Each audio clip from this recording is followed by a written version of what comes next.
नमस्कार, news point लेकर हाजिर हूं मैं राजीव। दोस्तों, राहुल गांधी के कारण अब देश का सियासी माहौल बदला हुआ नजर आ रहा है। खासकर इंडिया गठबंधन की बैठक में दिए गए उनके भाषण और फिर कोटा में छात्रों के साथ किए गए कार्यक्रम के बाद से मोदी सरकार के खिलाफ लोगों का गुस्सा अब साफ तौर पर जाहिर होने लगा है। आप जानते हैं कि नीट पेपर लीक के बाद से राहुल गांधी ने इस मुद्दे को दबने नहीं दिया और लगातार आवाज उठाई। आज नीट का पेपर तो दोबारा हो गया, री एग्जाम करवा दिया गया, लेकिन इस बीच 19 बच्चों ने अपनी जान ले ली है। सुबह तक ये संख्या जो है वो 17 थी, फिर दिन में एक और बच्चे की खबर आई और अभी शाम को जब इस कार्यक्रम की तैयारी कर रहा था मैं, तो फिर ऐसी ही एक और खबर आई। ये दुखद है, 19 युवा जिंदगियां समय से पहले चली गईं क्योंकि सरकार ने अपनी जिम्मेदारी नहीं निभाई और न अब निभा रही है। मोदी के लिए अब भी गोदी मीडिया यही खबर चला रहा है कि पश्चिम बंगाल से लौटकर आज योग करने के लिए मोदी साहब जो हैं वो पश्चिम बंगाल यानी कोलकाता गए थे और जब वो लौट के आए तो 45 मिनट तक एयरपोर्ट पर रुके रहे। क्यों रुके रहे? ताकि नीट देने जाने वाले बच्चों को कोई परेशानी ना हो, यहाँ पर ज़रा उनके कारण ट्रैफिक जाम ना हो। वाह, क्या त्याग किया है नरेंद्र मोदी जी ने। इस तरह की खबरें चलवाने के साथ क्या नरेंद्र मोदी को ये भी नहीं कहना चाहिए कि जो बच्चे चले गए इस दुनिया को छोड़ के, उसके लिए वो खुद को जिम्मेदार मानते हैं? और जब ये बात आई है कि 45 मिनट तक रुके रहे, तो जरा बता देता हूं। नीट की परीक्षा आज दोपहर 2 बजे से थी। 1:30 बजे तक बच्चों को अंदर यानी क्लासरूम में जहां एग्जामिनेशन हॉल वहां पहुंच जाना था 1:30 बजे तक। उसके बाद किसी को अंदर जाने नहीं दिया जाता है। आज 1:25 पर मुंबई में एक बच्चा गया तो उसको जाने नहीं दिया गया, वो परीक्षा नहीं दे पाया, ये खबर भी आई। नरेंद्र मोदी जी 1:15 पर पहुंचते हैं दिल्ली एयरपोर्ट और वो 2 बजे तक वहां रुके रहते हैं, इसलिए क्योंकि बच्चे जा रहे। बच्चे ऑलरेडी 1:30 तक बच्चे ऑलरेडी अंदर जा चुके हैं, यानी जिन बच्चों को एग्जाम देना था वो बच्चे 12 बजे तक एग्जामिनेशन सेंटर तक पहुंच चुके थे। तो ये खबर चलवाने का क्या मतलब है? मोदी जी अब तो कम से कम, कभी आपके काफिले में कोई एम्बुलेंस आ जाता है, कभी आप बच्चों के लिए 45 मिनट तक रुक गए, अब ये सब मत कीजिए। बहुत तकलीफ होती है कि हमारे देश के प्रधानमंत्री ऐसी बिल्कुल छोटी छोटी चीज़ों को खबर बनवाने की कोशिश करते हैं। खैर, मोदी तो कुछ कहने से रहे, जिम्मेदारी लेने से रहे, वो केवल अपना वीडियो ही बनवाने में मगन है। आज आपने देख लिया कि कैसे योग करवाते हुए एक वीडियो आया था। लेकिन देश में मोदी के खिलाफ और राहुल के पक्ष में माहौल कितनी तेजी से बनता जा रहा है, इसकी झलक भी आप देख रहे हैं स्क्रीन पर। आइए जरा फुल स्क्रीन दिखाता हूं। राहुल गांधी दरअसल आज पहुंचे थे रायपुर, छत्तीसगढ़ की राजधानी रायपुर एयरपोर्ट की ये तस्वीर है और कितनी भीड़ है। जरा फुल स्क्रीन ले आइए, इससे आपको समझ में आएगा कि ये तस्वीर जो है क्या कुछ कहती है। राहुल गांधी एक दिन के लिए एक बहुत ही शॉर्ट यात्रा में रायपुर पहुंचे और ये रायपुर एयरपोर्ट की तस्वीर है। मीडिया के तमाम साथी और उसके अलावा वहाँ राहुल गांधी को चाहने वाले लोग, कार्यकर्ता, कांग्रेस पार्टी के तमाम यहाँ पर एक हुजूम जो है वो उमड़ पड़ा राहुल गांधी को देखने के लिए, मिलने के लिए, कुछ सवाल पूछने के लिए। राहुल गांधी की ये तस्वीर क्यों दिखा रहा हूँ ये भी बताता हूँ। लोग उमड़ पड़े हैं और पत्रकार भी चाहते हैं कि राहुल गांधी कोई बयान दें, उनके सवालों के जवाब दें। ये माहौल बता रहा है कि देश की सियासी फिजा बदल रही है। बेशक बीजेपी कोशिश कर रही है कि क्षेत्रीय दलों को तोड़कर मजबूती हासिल कर ले। टीएमसी की तरह अब महाराष्ट्र में शिवसेना को तोड़ने की खबरें तो हैं ही, लेकिन शिवसेना यूबीटी के नेता संजय राउत ने दावा किया है कि कुछ बागी सांसद पार्टी के संपर्क में हैं, क्योंकि वे अपने चुनाव क्षेत्रों में जनता के आक्रोश से डरे हुए हैं। राउत का कहना है कि ऐसे सांसदों में से कम 2 के साथ अभी बातचीत चल रही है। संजय राउत ने केंद्रीय गृह मंत्री अमित शाह के उस बयान पर भी निशाना साधा है दोस्तों, जिसमें उन्होंने कल कहा था कि अब कोई गुट, शिवसेना का कोई दूसरा गुट नहीं बचा है, अब केवल एक ही शिवसेना है जिसके प्रमुख एकनाथ शिंदे हैं। कोल्हापुर में कल ये बात उन्होंने कही थी। उन्होंने यानी संजय राउत ने अमित शाह पर शिवसेना के संस्थापक बाल ठाकरे और महाराष्ट्र का अपमान करने का आरोप लगाते हुए दावा किया है कि केवल एक ही शिवसेना है जिसके प्रमुख अभी उद्धव ठाकरे हैं। संजय राउत ने कहा है कि आप जितना अधिक शिवसेना यूबीटी का अपमान करेंगे, राज्य के लोग आपके उतने ही खिलाफ खड़े होंगे। तकनीकी रूप से सभी बागी सांसद अब भी शिवसेना यूबीटी के साथ हैं और इस मामले में लोकसभा अध्यक्ष ओम बिरला का कोई आदेश नहीं आया है। यहां तक कि शिंदे के नेतृत्व वाली शिवसेना ने भी कोई आधिकारिक बयान नहीं दिया है कि वो पार्टी में शामिल हो रहे हैं। महाराष्ट्र में बीजेपी की चाल, जी हां, महाराष्ट्र में बीजेपी की चाल अब तक सफल नहीं हो पाई, तो इसका मतलब है कि कहीं कोई अंडर करंट चल रहा है जिसे बीजेपी समझ नहीं पाई है, लेकिन जनता इसे खूब समझ रही है। अभी जंतर मंतर, वहां की तस्वीर, ये राहुल गांधी की तस्वीर देख रहे हैं, जरा जंतर मंतर आपको ले चलते हैं। जंतर मंतर पर कॉकरोच जनता पार्टी ने जिस तरह धरना प्रदर्शन जारी रखा है कल से, ये लाइव तस्वीरें आप तक हम पहुंचा रहे हैं, वो भी यही संकेत दे रहा है कि बीजेपी ने अपना जो डर फैलाया हुआ था वो अब खत्म हो रहा है और लोग अपने हक की आवाज उठा रहे हैं, अन्याय के खिलाफ इंसाफ के लिए एकजुट हो रहे हैं। मोदी और शाह चाहे इसे देखकर अनदेखा करें या विपक्ष को खत्म करने के लिए कुछ और संवैधानिक संस्थाओं का इस्तेमाल करें, अब ये खेल ज्यादा लंबा खींचने वाला नहीं है, ये साफ दिखाई दे रहा है। तस्वीरें आपको बहुत कुछ दिखाई देंगी, बयां करेंगी। तो आइए दोस्तों, आज चर्चा करेंगे कि क्या मोदी और शाह पर उतरेगा जनता का गुस्सा, मोदी और शाह पर फूटेगा क्या जनता का गुस्सा, ये एक बड़ा सवाल है। इन सवालों के साथ जंतर मंतर पर कॉकरोच और राहुल सड़क पे, राहुल गांधी, जी हां, राहुल गांधी की सियासत मैदान में, राहुल गांधी की सियासत और इन सब के बीच कॉकरोच और नरेंद्र मोदी और अमित शाह की तोड़फोड़ की सियासत, राजनीति किस दिशा में इस देश को लेके जा रहे हैं। आज रविवार का दिन है दोस्तों, एक बृहद पैमाने पे, एक बड़े पैमाने पे पूरे सप्ताह भर को और देश की सियासी तस्वीर को आपके सामने रखने की हम कोशिश करते हैं। छोटी छोटी चीज़ें आप तक रख चुके हैं और आपको ले चलेंगे उधर जंतर मंतर पे। हमारे साथी इकरार मौजूद हैं वहाँ, और क्या चल रहा है वहाँ पे, वहाँ का सूरत हाल भी आपको बताएंगे और साथ साथ समझेंगे कि देश में हो क्या रहा है, होने वाला क्या है। चलिए, हमारे वरिष्ठ साथी हमारे साथ जुड़े हुए हैं, आपका परिचय करवा दो। देखिए यहाँ पर हमारे साथ प्रोफेसर अखिल स्वामी जी जुड़े हुए हैं, अमलेंदु उपाध्याय जी जुड़े हुए हैं, प्रशांत टंडन जी, प्रेम कुमार जी और जयशंकर जी जुड़े हुए हैं हमारे साथ। आप सभी का स्वागत है, इस्तकबाल है, स्वागत इस्तकबाल। अब तमाम दोस्त साथी शुभचिंतक आप सबका जो अब तक जुड़ चुके हैं उनका भी, जो जुड़ने वाले हैं उनका भी। सबसे पहले जरा चलते हैं उधर जंतर मंतर चलते हैं। इकरार हमारे साथ जुड़ गए हैं। इकरार, आवाज़ आ रही है हमारी? इकरार, आवाज़ आ रही है? जी बिल्कुल बिल्कुल राजू जी। इकरार, क्या चल रहा है आपके पीछे? मंच से भाषण की आवाज़ आ रही है और लोगों की उपस्थिति, युवाओं की उपस्थिति कितनी है ये बताइए। भाषण में क्या चल रहा है? कल 5 बजे तक का यहाँ उसकी अनुमति थी, 5 बजे तक धरना प्रदर्शन की, कल शनिवार 5 बजे तक की अनुमति थी और आज रविवार 21 तारीख इस वक्त 7:12 और ये धरना प्रदर्शन जारी है। और ये अनुमति प्राप्त है या ये गैर संवैधानिक, गैर कानूनी ढंग से यहाँ बैठे हुए हैं लोग? क्या कुछ है, जरा बताइए।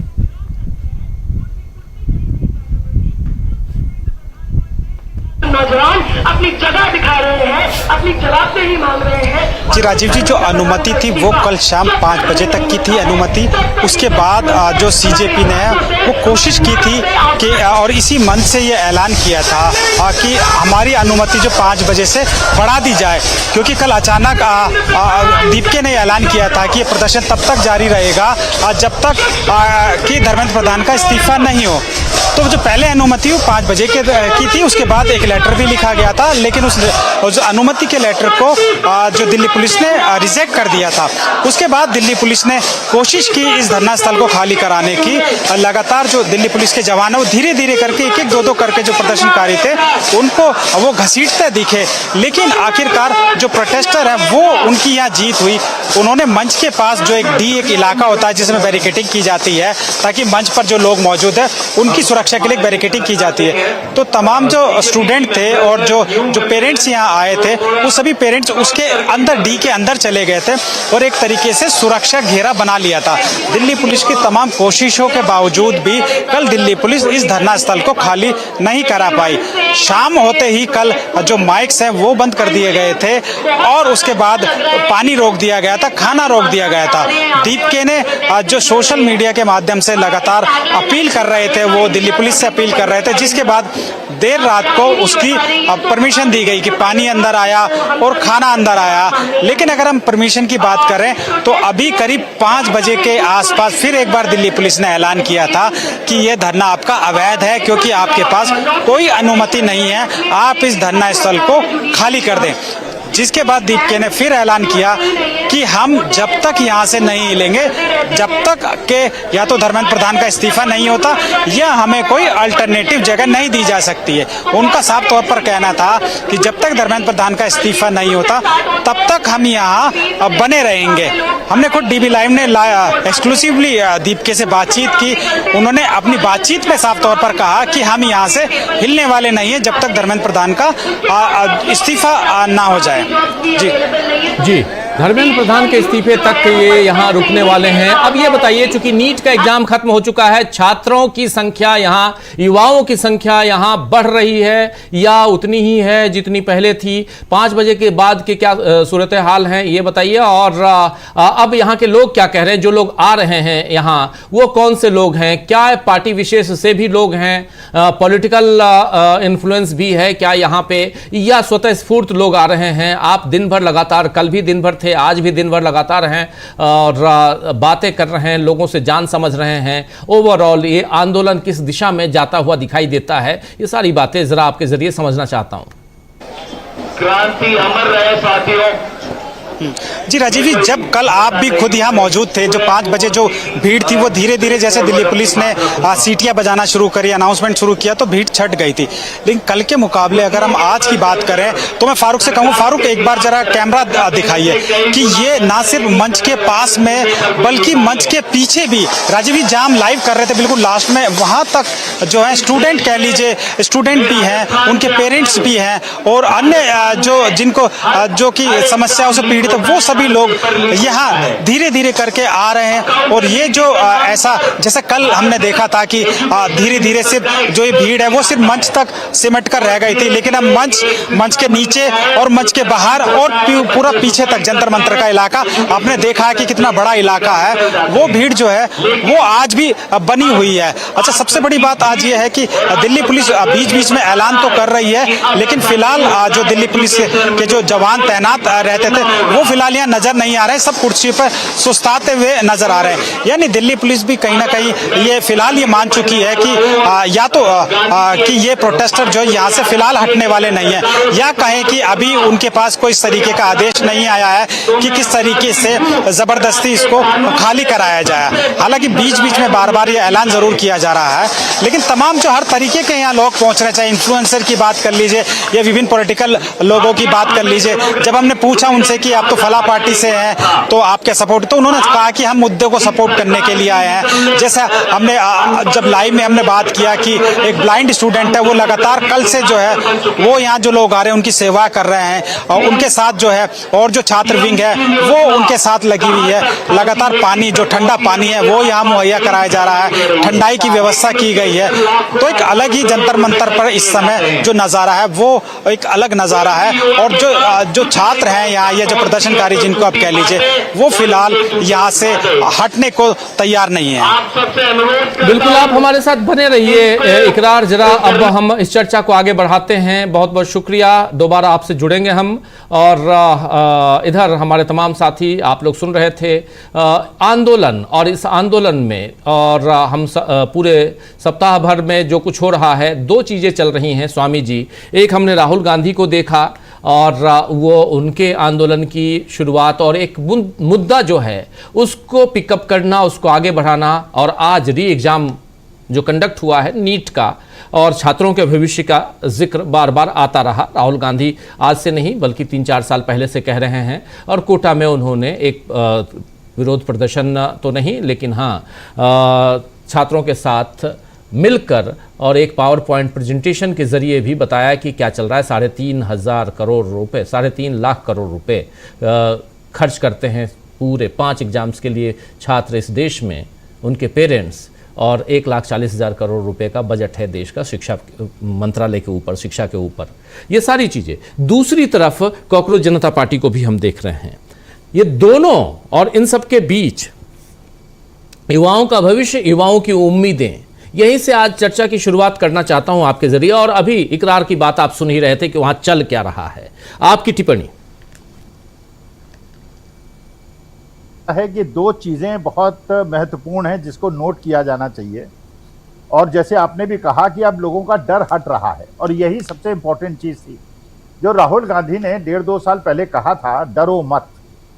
देखिए, शुरू में लग रहा था कि डरो मत कहने से लोगों का डर कैसे निकल जाएगा, लेकिन अब लग रहा है कि समाज के हर वर्ग का, सब समाज के वर्ग बाहर निकल कर डरो मत को प्रूव कर रहे हैं कि उनके अंदर से डर खत्म हो गया है। और यही तानाशाह के लिए सबसे खतरनाक स्थिति होती है, जब वो जो आतंक बचाता है, जो डर बचाता है। और यही प्रूव भी हो रहा है। आप देख रहे हैं कि पुलिस ने कल शाम को 5 बजे भी अनाउंस किया था कि टाइम खत्म हो गया है, आप लोग सभा स्थल खाली कर दें। और आज भी 5 बजे से आप देख रहे हैं कि पुलिस बार बार अनाउंस कर रही है, कभी लाइट बंद करती है, कभी माइक बंद करती है, फिर खोल देती है। इसका मतलब यह है कि असमंजस में फंस गया है, प्रशासन भी असमंजस में फंस गया है। जबकि अभी तक तो मैंने, जब से ये लोग सत्ता में आए, ऐसा नहीं देखा कि पुलिस ने जो चाहा वो नहीं किया। पुलिस ने प्रियंका गांधी को भी अरेस्ट किया, राहुल गांधी को भी अरेस्ट किया, कांग्रेसियों को भी अरेस्ट किया, उन पे वाटर कैनन का वार भी किया, उनको पीटा भी, सब कुछ किया। लेकिन अब पहली बार मैं ये देख रहा हूँ, इसका कारण क्या है ये तो चलिए बाद में पता चलेगा कि इसके हिडन फैक्टर्स क्या है। लेकिन ये बात बिल्कुल पक्की है कि ये बिल्कुल आश्चर्यजनक है कि जहाँ पे रैपिड एक्शन फोर्स हो, जहाँ पे सेंट्रल रिजर्व पुलिस हो, जहाँ पे पुलिस हो और जिनकी संख्या करीब 500 हो, वो चाहें और ये कहें कि असंवैधानिक है, गैर कानूनी है, इसके बावजूद बार बार उनको पीछे हटना पड़े और सुस्ताना पड़े, तो ये बड़ा आश्चर्यजनक है। नंबर 1। नंबर 2, देखिए, मुझे लगता है भारतीय जनता पार्टी ने और अमित शाह साहब ने एक बहुत बड़ी स्ट्रेटेजिक ब्लंडर कर दिया। और स्ट्रेटेजिक ब्लंडर ये कर दिया, उन्होंने अनजाने में, बिना चाहे, राहुल गांधी को बहुत ज्यादा मजबूत कर दिया। आप देखिए, पूरे हिंदुस्तान के अंदर प्रदेशवार अगर आप निर्णय ले लें, विवेचना कर लें, तो आपको पता चलेगा सब रीजनल पार्टी को उन्होंने खत्म कर दिया। अब देखिए, पंजाब के अंदर अकाली दल खत्म हो गया, हरियाणा के अंदर इंडियन नेशनल लोक दल खत्म हो गया, जजपा खत्म हो गई, बंगाल के अंदर टीएमसी को खत्म कर दिया, महाराष्ट्र के अंदर उन्होंने एनसीपी को और शिवसेना को खत्म कर दिया, बीआरएस को खत्म कर दिया, बीजेडी को खत्म कर दिया। अब ये बात तो देखिए सबको पक्की है, बिहार के अंदर उन्होंने आरजेडी को करीब करीब खत्म कर दिया। देखिए, ये बात बिल्कुल पक्की है, जो रीजनल पार्टीज आई थी वो किसके वोट लेके आई थी? वो सारे के सारे जो वोट लेके आई थी वो कांग्रेस के लेके आई थी। तो अगर रीजनल पार्टीज को भारतीय जनता पार्टी ने जाने अनजाने कमजोर कर दिया, तो पार्लियामेंट इलेक्शन में उसने न चाहते हुए कांग्रेस को बहुत ज्यादा मजबूत कर दिया।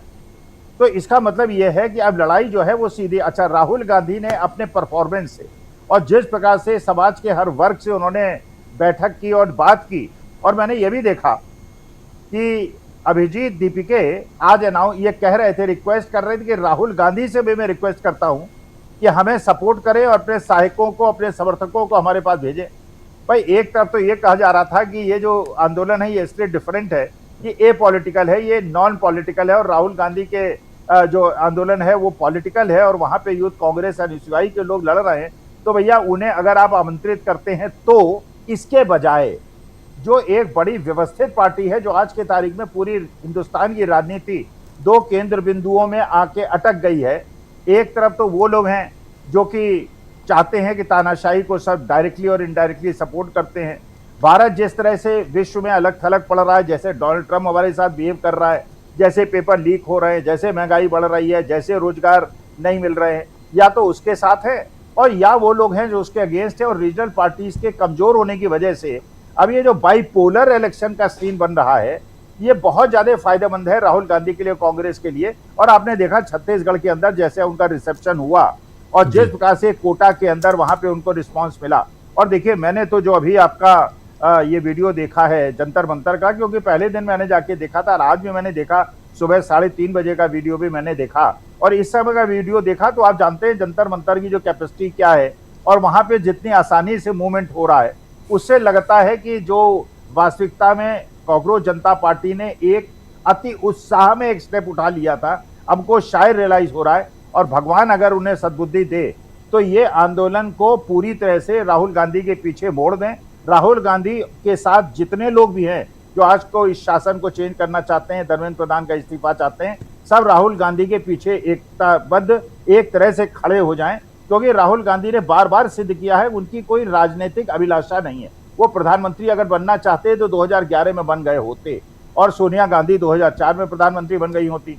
तो जब ऐसा आदमी है जो राजनीति में होते हुए भी गैर राजनीतिक है, तो उसके पीछे लामबंद हो जाइए। अलग अलग लड़ाई से, और जिस प्रकार से किड ग्लव से इस कांग्रेस जनता पार्टी को प्रशासन जान के या अनजाने में या फंस गया है, आई डोंट नो, लेकिन जिस तरह से ट्रीट कर रहा है उससे संशय के बादल बढ़ते जा रहे हैं। तो मुझे लगता है राहुल गांधी का ये रिसेप्शन और कांग्रेस जनता पार्टी को जो आज भी एग्जाम होने के बाद भी जो वहां पे असेंबली है, उससे देख के लगता है कि लड़ाई बिल्कुल क्लियर है।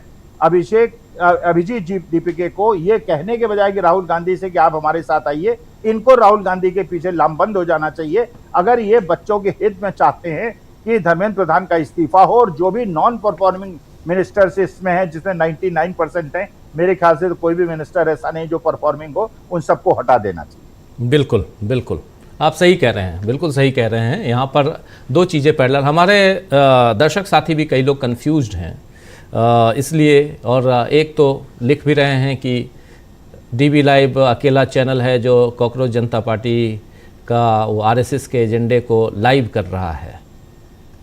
जो घटनाक्रम है उसको तो हम दिखाएंगे ही, और आरएसएस के कार्यक्रम को हम लाइव नहीं करते हैं। वहाँ जो लोग जा रहे हैं और उनसे जो बातें हो रही हैं, प्रशांत जी आपके पास आना चाहता हूँ, उनसे जो बातें हो रही हैं, मैं कल खुद भी गया था, आज नहीं जा पाया। आज मेरा साप्ताहिक कार्यक्रम घूमता हुआ आईना रहता है और बाकी ढेर सारे प्रोग्राम। आज रविवार को मैं अमूमन बाकी दिनों से जो वीकडेज़ हैं उससे ज़्यादा बिजी रहता हूँ, व्यस्त रहता हूँ, इसलिए नहीं जा पाया। लेकिन प्रशांत जी, कल अमलेंदु जी मेरे साथ गए हुए थे और आप लोग भी यहाँ, स्वामी जी लौट के आए वहाँ से। वहाँ जो लोग हैं जो आ रहे हैं वो स्वतः स्फूर्त आ रहे हैं। वो उम्मीदों, इस उम्मीद से आ रहे हैं कि उनकी तकलीफ़ें जो हैं वो दूर हों। कोई बिलख रहा है, रो रहा है कि मेरा बच्चा नीट का एग्ज़ाम है, बाकी एग्ज़ाम वो नहीं दे पाया, मैं इतने पैसे मैंने खर्च कर दिए। बहुत कुछ अलग अलग तरह की तस्वीरें आ रही हैं प्रशांत जी।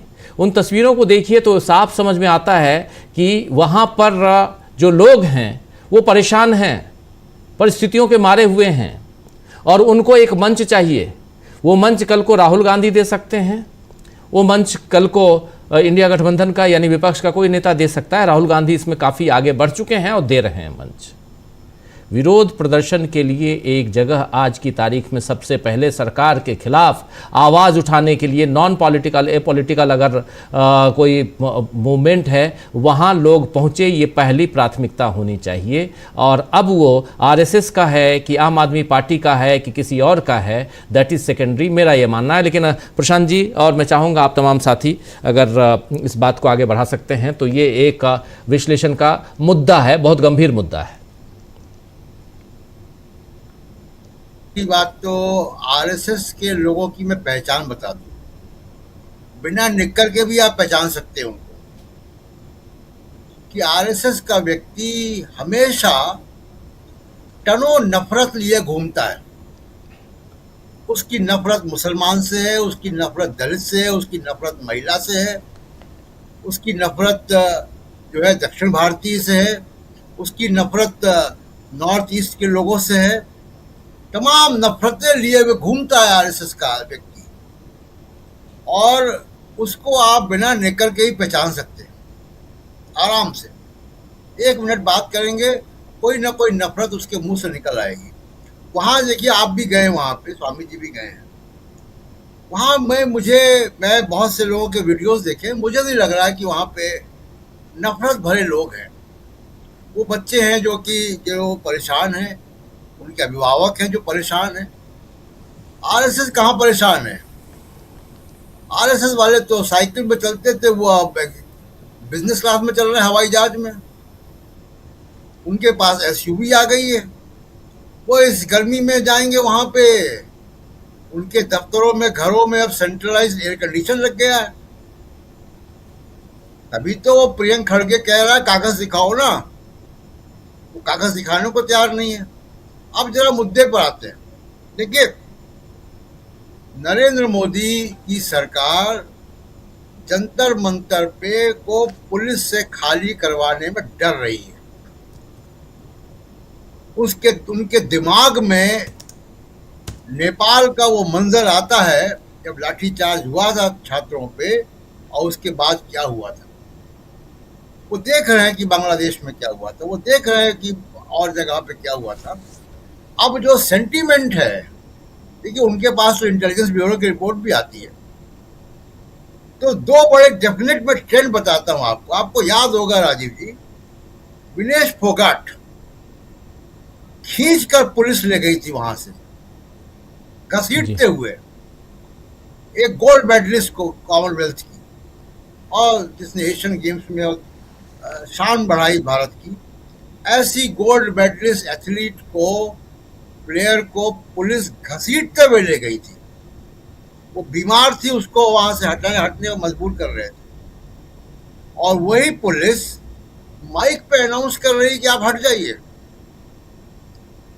पुलिस चाहेगी तो 5 मिनट नहीं लगेगा पुलिस को यह खाली करवाने में। पुलिस के लिए 5 मिनट का काम है जंतर मंतर को खाली करवाना।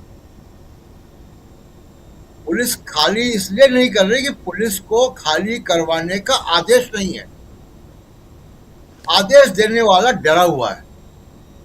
उसको मालूम है कि अगर यहाँ लाठीचार्ज हो गई तो ये पूरा स्टूडेंट का मूवमेंट इतना बड़ा हो जाएगा कि धर्मेंद्र प्रधान के बॉस को भी जाना पड़ जाएगा।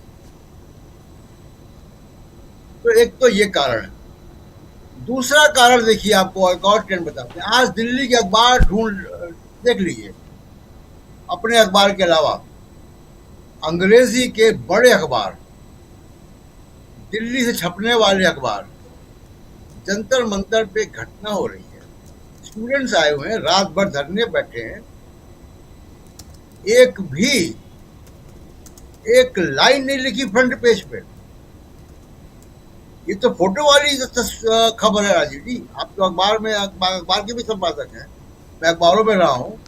अखबार को क्या चाहिए होता है फ्रंट पेज? एक बढ़िया फोटो से अखबार का फ्रंट पेज बनता है। जंतर मंतर की में इससे बढ़िया तस्वीर कहां मिलेगी अखबार में? लेकिन अखबारों ने उसको अवॉइड किया। क्यों अवॉइड किया? फोन आया कि इस पे नहीं रहना है। तो मुख्य धारा के जो अंग्रेजी के अखबार हैं उनको भी हटाया गया इससे। इसका मतलब है कि डर है। गोरख पांडे की कविता है जिसमें वो कहते हैं कि वे डरते हैं कि एक दिन निहत्थे और गरीब लोग उनसे डरना बंद ना कर दें।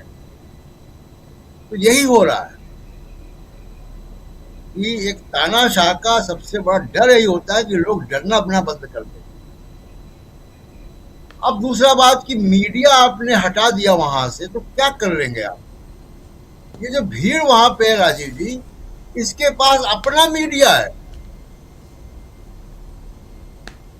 ऐसे वहां पे इन्फ्लुएंसर्स हैं, पॉडकास्ट करने वाले हैं, यूट्यूब चैनल वाले हैं, इंस्टाग्राम वाले हैं, जिनके लाखों मिलियन फॉलोअर्स हैं, और उनका साथ वो ऑनलाइन एजुकेटर्स भी दे रहे हैं, उनका वो भी साथ दे रहे हैं जो इंडिपेंडेंट इन्फ्लुएंसर्स हैं। इसमें तमाम ऐसे लोग होंगे जिनके अपने फॉलोइंग होगी फेसबुक में और इंस्टाग्राम पे और ट्विटर में और सब जगह पे। तो मीडिया ना देकर आप इसका कुछ नहीं बिगाड़ सकते, वो जाएगा संदेश। अब उसकी पॉलिटिक्स क्या है राजीव जी? मेरा निवेदन ये होगा कि अभी हम इसमें पॉलिटिक्स ना देखें। बिल्कुल सही कह रहे हैं आप। पॉलिटिक्स मैं भी नहीं देख रहा हूं, मैं स्टेज पे देख ही नहीं रहा हूं।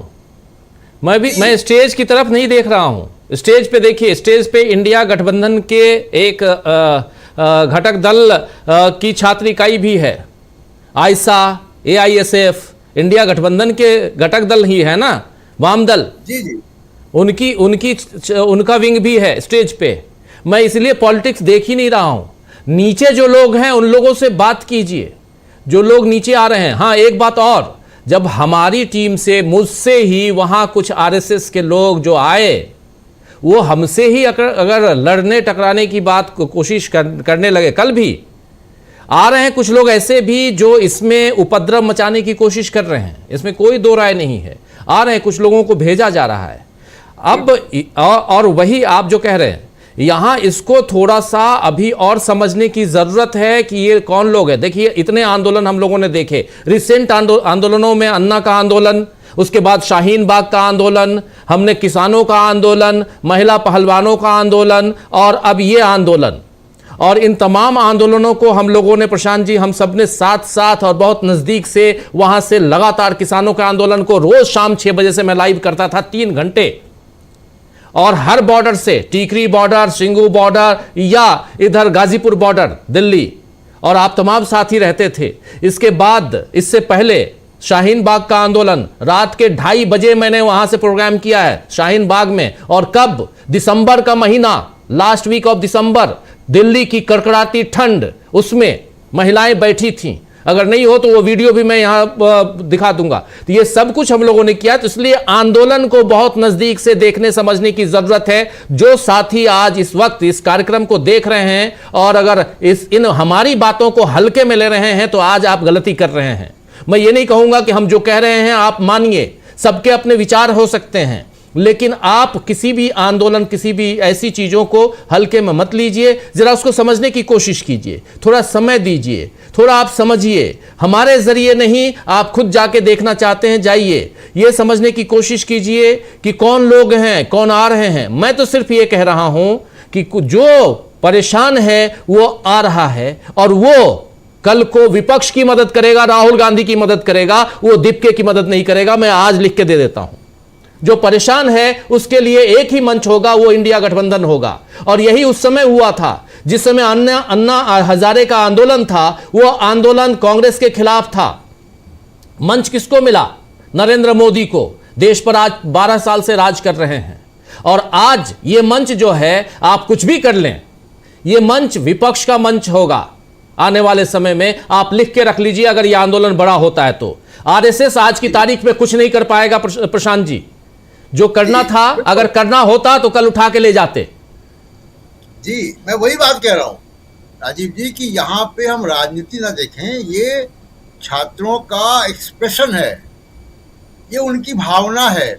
और वो भावना में 2 चीजें जरूर देखिए आप, कि वो उनकी भावना सरकार के प्रति क्या है। सरकार से नाराजगी है, और केवल पेपर लीक पे नाराजगी नहीं है। वीडियो उठा के देख लीजिए, आप वहां होकर आए हैं, मैंने वीडियोस देखे हैं। उनकी नाराजगी केवल पेपर लीक पे नहीं है, उनकी नाराजगी भारत में लोकतांत्रिक संस्थाओं के कमजोर करने के भी है, उनकी नाराजगी सांप्रदायिकता पे भी है, उनकी नाराजगी गोदी मीडिया से भी है। तो उनकी नाराजगी सिर्फ शिक्षा या पेपर लीक पे नहीं है, उनकी नाराजगी एक भारत के नागरिक की जो चिंताएं हैं, वो उनकी नाराजगी है इन युवाओं की। तो जाहिर सी बात है कि ये इसका जो एक्सप्रेशन है वो बड़ा इतना 2+2=4 वाला नहीं है, थोड़ा सा आगे है उसका। और दूसरी बात कि जैसा मैंने पहले कहा कि नरेंद्र मोदी या बीजेपी को इतनी राजनीतिक समझ है। अगर वो पार्टियां तोड़ रहे हैं, अगर वो मीडिया में ये खबर प्लांट कर रहे हैं कि वो एयरपोर्ट पे वेट कर रहे हैं, वो ये जानते हैं कि कब राहुल गांधी के खिलाफ रामचंद्र गुहा से आर्टिकल लिखवा लेना है। इतनी पॉलिटिकल समझ जिसको है, वो पॉलिटिकल एस्टैब्लिशमेंट वहां पे लाठीचार्ज नहीं कर रहा है। जो किसानों को जिसने घुसने नहीं दिया, जिसने चैंपियंस को घसीटा पकड़ के, तब उनकी पॉलिटिक्स उस पर भारी थी। जब ब्रजभूषण शरण सिंह के खिलाफ खड़े होने पर, उनको राजनीतिक के साथ खड़े होने पर उनको राजनीतिक नुकसान नहीं हुआ था। लेकिन अब अगर वो ये करेंगे तो उनको नुकसान होगा, पूरे देशव्यापी आंदोलन होगा। इसलिए वो डरे हुए हैं और इसलिए अपने मीडिया को उन्होंने पीछे हटाया हुआ है। अभी आप देखिए, पीछे हटाया हुआ मीडिया इन छात्रों के खिलाफ कुछ नहीं कर रहा है। किसानों के खिलाफ, किसानों को आतंकवादी कह रहा था, किसानों को इनका मीडिया, गोदी मीडिया कह रहा था कि ये चाइना से फंड आ रहा है, ये पाकिस्तान से फंड आ रहा है, ये खालिस्तानी है। किसानों के खिलाफ तो गोदी मीडिया इस तरीके का प्रचार कर रहा था। अभी वहां नहीं आया है मीडिया, अगर वहां नहीं लगाया गया इस मीडिया को, इसकी एक हेडलाइन, एक टिकर, एक डिस्कशन बगैर परमिशन के बीजेपी के नहीं होता है, तो आप समझ लीजिए कि वो डरे हुए हैं। उनको अभी समझ में नहीं आ रहा है कि इस सिचुएशन को हैंडल कैसे करें। जी राजीव जी जी, बिल्कुल बिल्कुल बिल्कुल। जरा आगे बढ़ते हैं, हमारे साथी प्रेम कुमार जी आपके पास आना चाहता हूं। और पूरा ये घटनाक्रम, हमारा फोकस सिर्फ जंतर मंतर नहीं है, हमारा फोकस युवा हैं, हमारा फोकस इस देश की सियासत है, और जिसमें एक तरफ तोड़फोड़ की सियासत, राजनीति न, और उसमें भी अमित शाह ने कह दिया कि अब तो महाराष्ट्र में एक ही शिवसेना है यहाँ तक, और दूसरी तरफ युवा हैं जो देश में अब इकट्ठा हो रहे हैं, चाहे वो राहुल गांधी की सभा हो, चाहे वो इधर जंतर मंतर हो। परेशान हैं युवा, घर से निकल रहे हैं, पेरेंट्स, टीचर्स सब आ रहे हैं, और एक मंच मिल रहा है। हम उस मंच के ऊपर कौन है इसकी चर्चा नहीं कर रहे हैं, हम अभी पॉलिटिक्स की तरफ जा ही नहीं रहे हैं। प्रेम कुमार जी।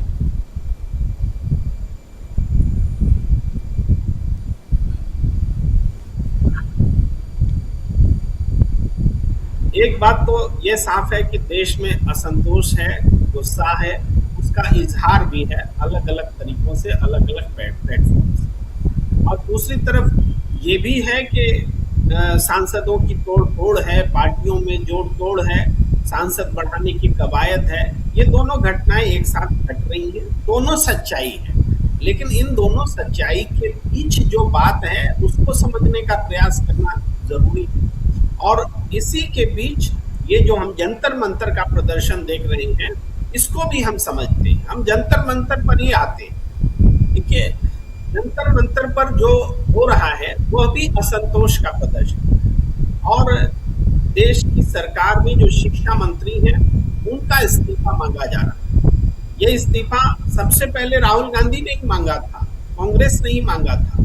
NSUI का देश भर में प्रदर्शन भी हुआ, लगातार हुए, और ये आंदोलन बढ़ता गया। इस बीच कॉकरोच जनता पार्टी का जन्म हुआ, 2 करोड़ से ज्यादा लोग ऑनलाइन उनके साथ जुड़े, और एक बड़ा मुद्दा अब है कि सरकार के रिएक्शन से हम किसी आंदोलन को पहचाने या आंदोलन के अपने चरित्र से उसको पहचाने। सरकार इस आंदोलन के प्रति एक अलग किस्म का व्यवहार दिखा रही है, और वो एक वातावरण निर्मित कर रही है कि ये आंदोलन जो है राहुल गांधी के पैरेलल में आंदोलन है, और बहुत सारे लोग इसको इस रूप में ले रहे हैं कि ये आंदोलन राहुल गांधी के प्रयास और NSUI के प्रयास के समांतर है। ये लेने की आजादी है, मैं रोक नहीं सकता, लेंगे लोग। लेकिन अगर 5 बजे तक परमिशन दिया जाना होता है। आपकी आवाज क्लियर क्यों नहीं है? आप क्या माइक थोड़ा दूर है क्या प्रेम कुमार जी? लैपटॉप के पास ही हूँ, लेकिन हाँ। और थोड़ा नजदीक होकर। हाँ, थोड़ा प्लीज। हाँ जी जी जी। तो 5 बजे तक जो अनुमति थी, उस अनुमति के बावजूद अगर धरना लंबा चला, रात भर चला, पुलिस बल बहुत भारी संख्या में आई, फिर भी उसने कुछ नहीं किया, तो ये क्या है? ये सरकार का बिहेवियर है, और सरकार ऐसा बिहेवियर देख करके एक संदेह पैदा कर रही है, आंदोलनकारियों को बदनाम कर रही है कि आंदोलनकारियों के साथ सरकार। अरे सरकार शिक्षा मंत्री का इस्तीफा मंगवा रही है क्या? ये समझना पड़ेगा ना। लेकिन सरकार ये मैसेज दे रही है कि ये कॉकरोच आंदोलनकारी जो है ये राहुल गांधी के पैरेलल में। लेकिन इसको ऐसे समझना होगा कि देश में जो गुस्सा है, असंतोष है, इसको व्यक्त करने का अधिकार अकेला राहुल गांधी का नहीं है, अकेला कांग्रेस का नहीं है।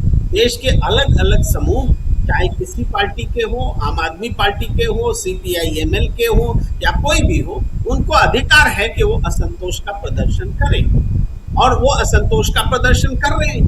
तो ये सरकार अगर इसमें कोई भ्रम पैदा कर रही है तो हमें समझना पड़ेगा। पहला कंडीशन ये नहीं होता है कि आंदोलन करने वालों पर आप शक कीजिए। पहला कंडीशन ये होता है कि वो कौन लोग हैं जो आंदोलनकारियों को में संदेह पैदा कर रहे हैं, ये देखने की आवश्यकता है। और जहां तक हमारे प्लेटफॉर्म की बात है, DB लाइव की बात है, तो DB लाइव बिल्कुल सही कर रहा है। एक हैपनिंग है, एक आंदोलन है, उस आंदोलन को कवर क्यों नहीं करेंगे भाई?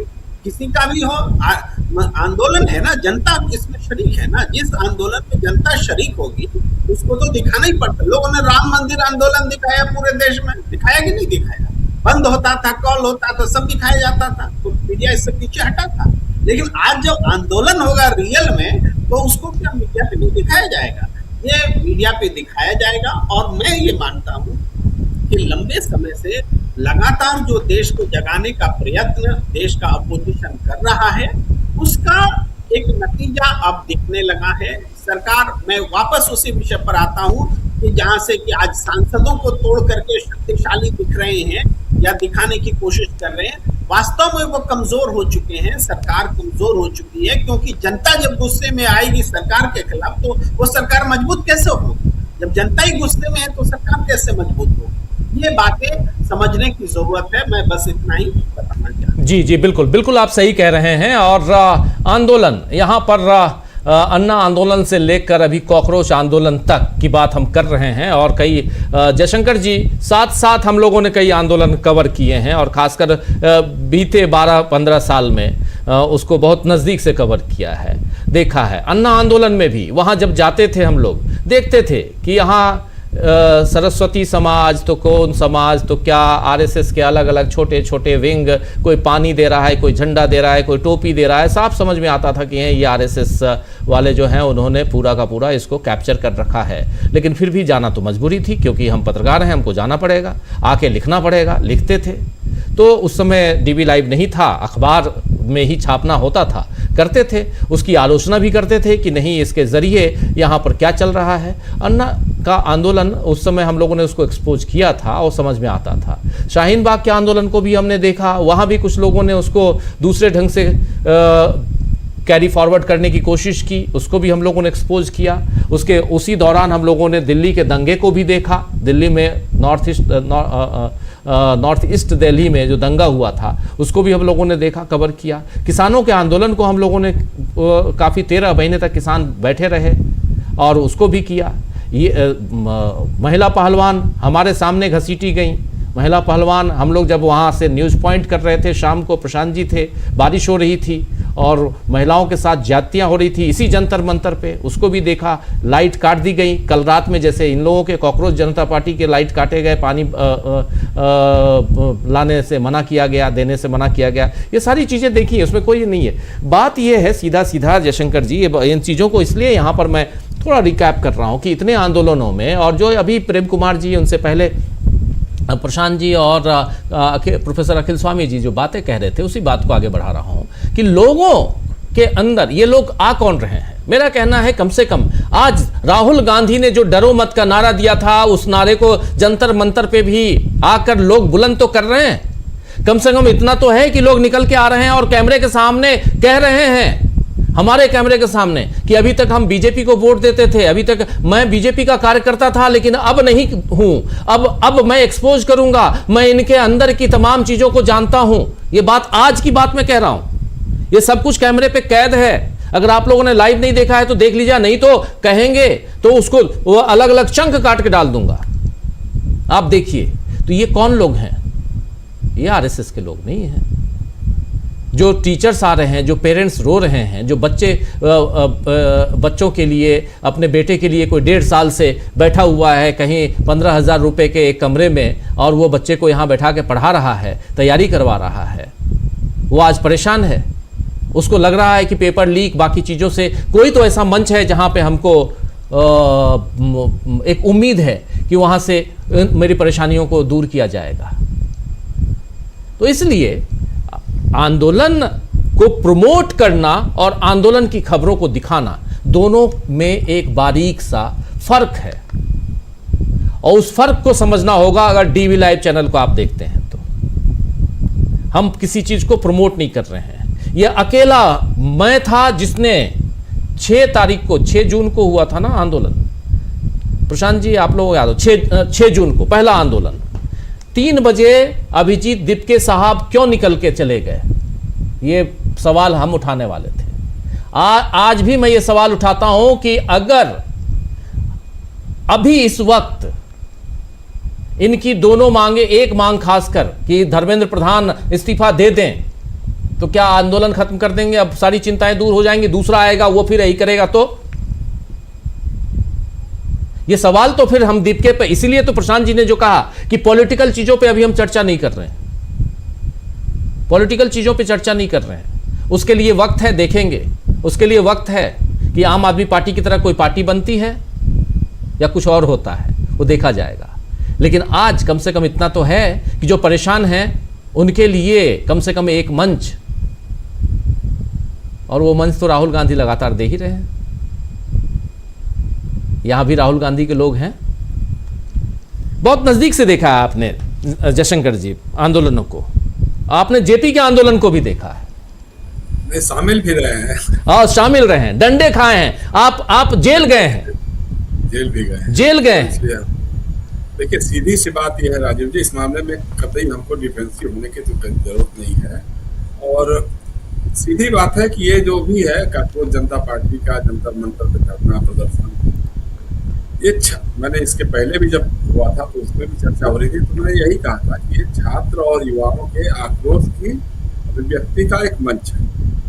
जो छात्र और युवा बेरोजगारी से, महंगाई से पीड़ित हैं, उनके पेपर्स लीक हो जाते हैं, चाहे वो नीट का हो चाहे इस तरह के और भी पेपर्स हो। आप याद करिए कि इन 12 वर्षों में कितनी परीक्षाएं रद्द हुई। अगर जब हो भी जाती थी तो पता लगा कहीं कि कोई एक लखना निकाल करके कोई कोर्ट में चला जाता था और पता लगा वो पूरा का पूरा वो टल जाता था। तो ऐसे भी मामले हुए थे, क्योंकि सरकार के पास रोजगार है नहीं, देगी कहाँ से। प्रॉब्लम ये है, वो इस समस्या को किसी न किसी बहाने वो टालते रहना चाहते हैं, टालना चाहते हैं। अब यह है कि छात्र और युवा कब तक इंतजार करेगा। रोज हम लोगों को मुलाकातें होती हैं, बातें होती हैं छात्रों से, युवाओं से, उनके अभिभावकों से कि हमारे बेटे का क्या होगा, कुछ आप करा सकते हैं। हम लोग लाचारी अपनी बता देते हैं, इसमें कुछ है नहीं भाई, जब सरकार नहीं कर पा रही हम लोग क्या हैसियत है। तो वो एक मंच है, राहुल गांधी अपना काम कर रहे हैं जिस तरह से वो रायपुर में आज आपने दिखाया, या इसके पहले भी और जहाँ कोटा में भी उन्होंने जो किया उसको जो जनसमर्थन मिला। हमको याद आता है कि जब गांधी के पीछे लोग चल रहे थे, दौड़ रहे थे, तो सोहनलाल द्विवेदी एक कवि थे, हिंदी के बहुत बड़े कवि थे, उन्होंने लिखा था, चल पड़े जिधर जो डगमग में, चल पड़े कोटि पर खुशी हो। आज हालत वही है, राहुल गांधी जिधर निकल रहे हैं, युवाओं का काफिला, छात्रों का काफिला, महिलाओं का काफिला, किसानों का काफिला उनकी तरफ चल पड़ रहा है। ये बात तो सही है, इसमें कहीं कोई दो राय नहीं। लेकिन फर्क थोड़ा सा ये है कि गांधी जी के साथ जब वो चलते थे तो उनका एक बैकअप प्रोग्राम भी चलता था, उनका एक मैकेनिज्म भी चलता था साथ में, और उस जो लोगों का समर्थन या आक्रोश जो भी रहता था तो उसको सिंक्रोनाइज करने के लिए संगठन एक दूसरे का बनता था, जिसके चलते हुए आंदोलन का रूप और निखरते हुए आगे बढ़ा। राहुल गांधी ने जब पहली भारत यात्रा की, फिर उसके बाद दूसरी भारत यात्रा की, तब भी हम बार बार इस बात को कहते थे कि भाई उन्होंने तो अपना काम कर दिया, वो तो अपना काम कर रहे हैं, लेकिन उसके पीछे जो संगठन है, जो संगठन की ताकत है, पार्टी के लोगों का काम है, उनको उस इशूज को लेकर के वहां पे सक्रिय होना चाहिए, इकाई बनाना चाहिए और उसको लेकर के लड़ना चाहिए। क्योंकि वो समस्याएं ऐसी नहीं है जो 2 दिन में 4 दिन में सुलझ जाएंगे, साल हो जाएंगे। जैसे अभी आपने कहा धर्मेंद्र प्रधान का इस्तीफा, पहली बात तो यह है कि राजनाथ सिंह जी ने एक बार कहा था कि भाई ये यूपीए सरकार नहीं है, एनडीए सरकार में मंत्रियों के इस्तीफे नहीं होते। तो जल्दी तो एक तो पहली बात है कि इस्तीफा होगा कि नहीं होगा, नहीं होगा। लेकिन अच्छा मान लिया अगर हो भी गया, इस्तीफा हो भी गया, तो क्या उससे बेरोजगारी दूर हो जाएगी? क्या उससे पेपर लीक बंद हो जाएगा? चंपत राय की जगह कोई लंपट राय आ जाएंगे तो क्या अयोध्या में राम मंदिर या इस तरह के और मंदिरों के अंदर जो दान की लूट है या ये चढ़ावे की लूट है वो क्या बंद हो जाएगी? सिस्टम बन गया है ना वो आपका, तो आपको उससे लड़ना तो पड़ेगा। अब इसमें कौन साथ आता है कांग्रेस जनता? देखिए मैं तो प्रतिरोध के हर आंदोलन के साथ, अगर मुद्दे जायज हैं, मुद्दे सही हैं, सही मुद्दों पे कोई लड़ रहा है तो हम ये नहीं देखेंगे कि कौन उसके पीछे है, क्या है वो। अगर इस तरह के कुछ गलत तत्व आते हैं, हर आंदोलन में आते हैं, वो छट जाएंगे। जब आंदोलन आगे बढ़ेगा तो वो छट जाएंगे और उसको जो लीड करने वाले हैं, वो इस इशू को जो इसने पकड़ के रखा है, वही मंजिल तक पहुंच सकता है। देखा है हम लोगों ने, जेपी आंदोलन में भी देखा। जेपी आंदोलन शुरू में जब शुरू हुआ, बिहार आंदोलन शुरू हुआ, या गुजरात का भी आंदोलन शुरू हुआ, तो राजनीतिक दल पहले नहीं थे उसमें, छात्र युवाओं को लेकर के आंदोलन हुआ था। गुजरात में तो हॉस्टल में वो जो फीस बढ़ गई थी, खाने के बिल बढ़ गए थे, तो उसको लेकर के बच्चे आंदोलित हो गए थे और फिर बहुत बड़े आंदोलन का रूप ले लिया था। उसमें राज्य सरकार भी गई, कांग्रेस का पतन हो गया था। या बिहार आंदोलन भी था इसी तरह के साथ। जब जयप्रकाश नारायण आए तो उन्होंने कहा नहीं कोई भी दल इसके साथ नहीं खड़ा होगा, लेकिन बाद में जब उनको लगा आगे चल करके कि नहीं उनके बिना काम नहीं चल सकता है, तो फिर सबको उन्होंने इजाजत दी और सब लोग आए, और फिर जैसा होगा आपको पता ही है, वो एक इतिहास का विषय है। तो आज वही हालत है कि आक्रोश जनता पार्टी एक मंच बन गया है, प्रतिरोध छात्र युवा आक्रोश के अभिव्यक्ति का एक मंच बन गया है, प्रतिरोध का एक मंच बन गया है। लेकिन अगर ये मंच इधर उधर करेगा तो जरूरी थोड़ा कि उसके साथ ये लोग चले जाएंगे, हाँ भाई ठीक है ये सरकार के साथ चले गए अभिजीत दीप के, तो चलो हम भी उनके साथ चले जाएंगे, ऐसा नहीं हो सकता।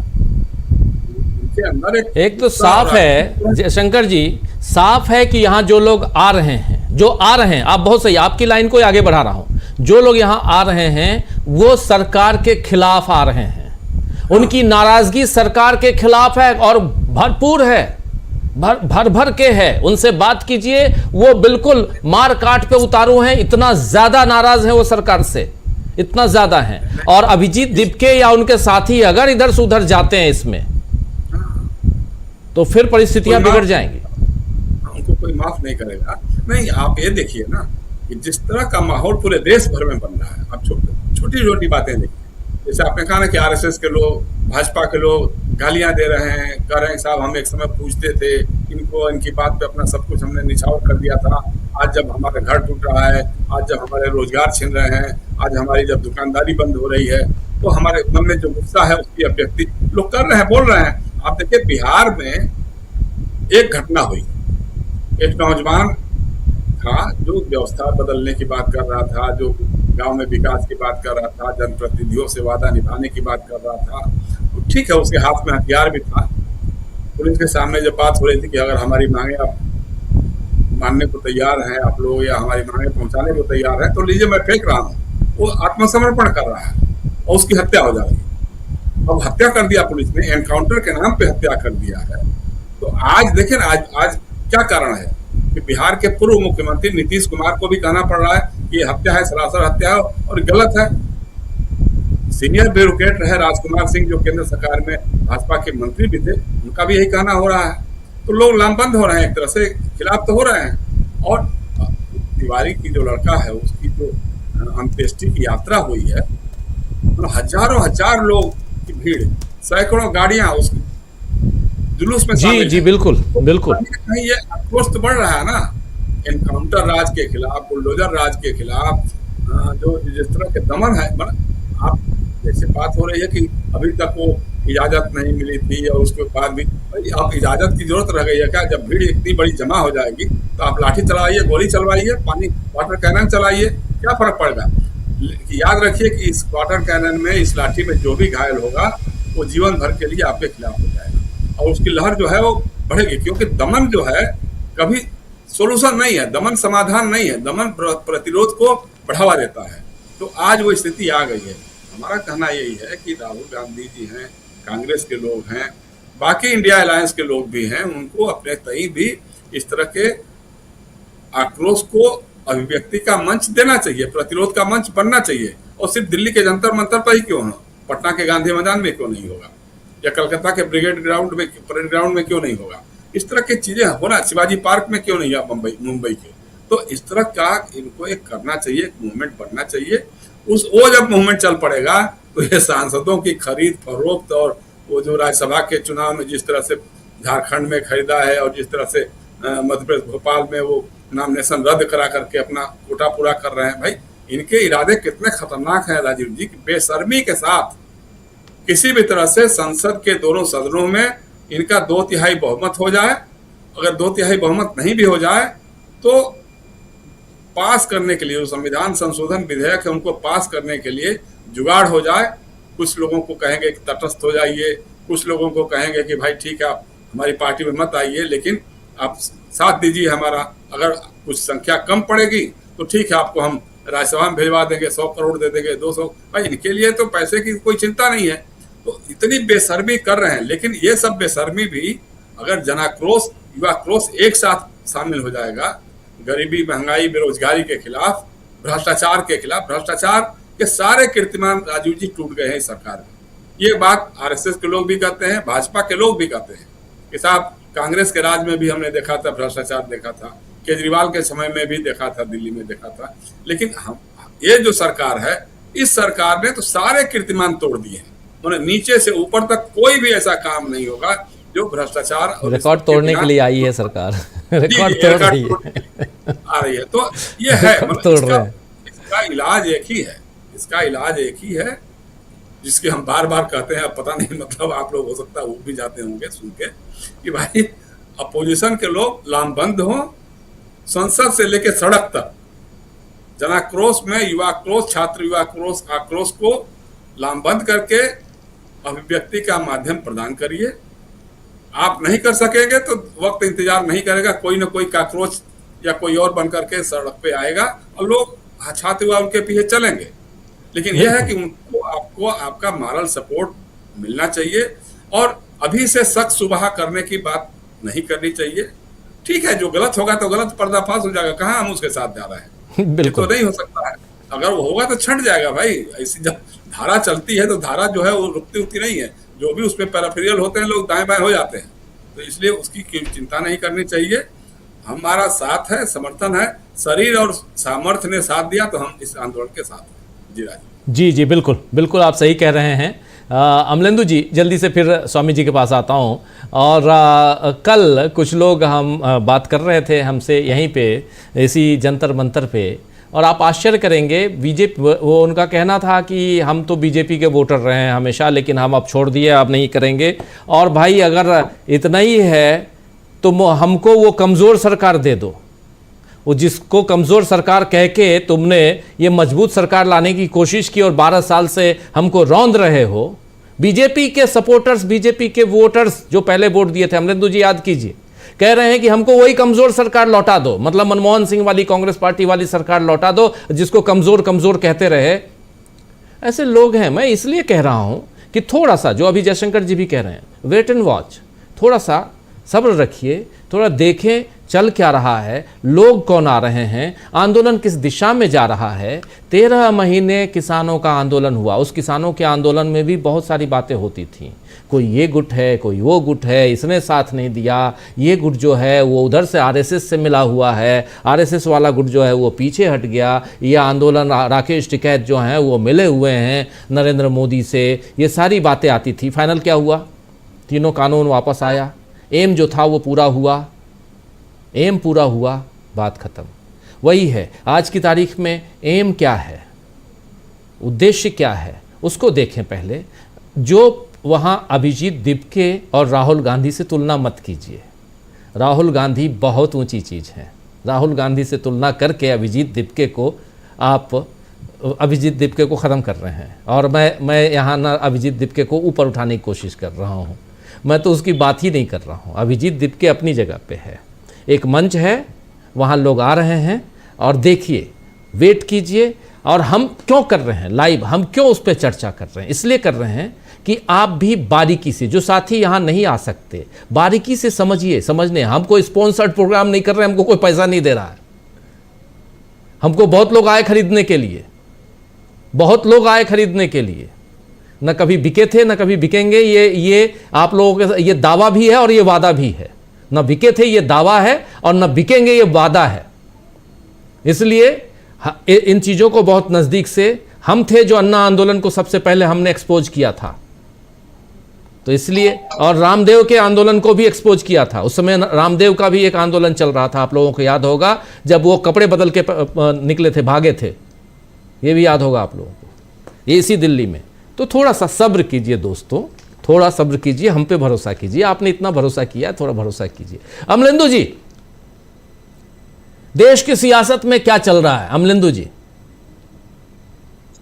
देखिए राजीव जी, देश की सियासत में गटर और कॉकरोच और आंदोलन सब कुछ चल रहा है और सबकी तरफ नजर रखनी पड़ेगी। और सबसे बड़ी बात ये राजीव जी की सबके जो परिणति है वो इस सरकार के खिलाफ हो रही है, इस बात को हमको समझना चाहिए। दूसरी बात ये राजीव जी की जो किसान आंदोलन की आपने चर्चा की, उस किसान आंदोलन में आरएसएस से जुड़ा हुआ किसान संगठन भी शामिल था। विनोद कुमार कक्का का संगठन वो जी। भी उसमें शामिल था, है ना। तो इसलिए तो अब इसमें आरएसएस के लोग हैं कि नहीं। अगर मान लीजिए कल को आरएसएस जो है वो मोदी जी के खिलाफ एक आंदोलन लेकर जनता मंतर पर पहुंच जाए कि मोदी जी को हटाओ, देश को बचाओ, तो हम क्या करेंगे? नहीं दिखाएं उस आंदोलन को, कहने कि नहीं ये तो आरएसएस आंदोलन कर रहा है तो अब इसमें नहीं जाए, मोदी जी की सरकार को हटाने के लिए कर रहा है। तो ये राजीव जी डिफ्रेंशिएट करने की आवश्यकता है। हालांकि हम लोग खुद जो है वो काफी नजर रखते हैं कि कौन क्या कर रहा है, कौन क्या नहीं कर रहा है। तो इसलिए ये आगे चलकर तय होगा कि ये किसके साथ जा रहे हैं, किसके साथ नहीं जा रहे हैं। ये किसी के साथ भी जाए, लेकिन जो जनता आ रही है वो जनता किस लिए आ रही है, उसका तो एम स्पष्ट है ना। उस जनता का एम स्पष्ट है कि ये भ्रष्ट सरकार जो है ये पेपर लीक कराती है, ये भ्रष्ट सरकार जाए और पेपर लीक बंद हो, उसका एम स्पष्ट है। अब अभिजीत दीपके का स्पष्ट एम क्या है, अभिजीत दीपके जाने।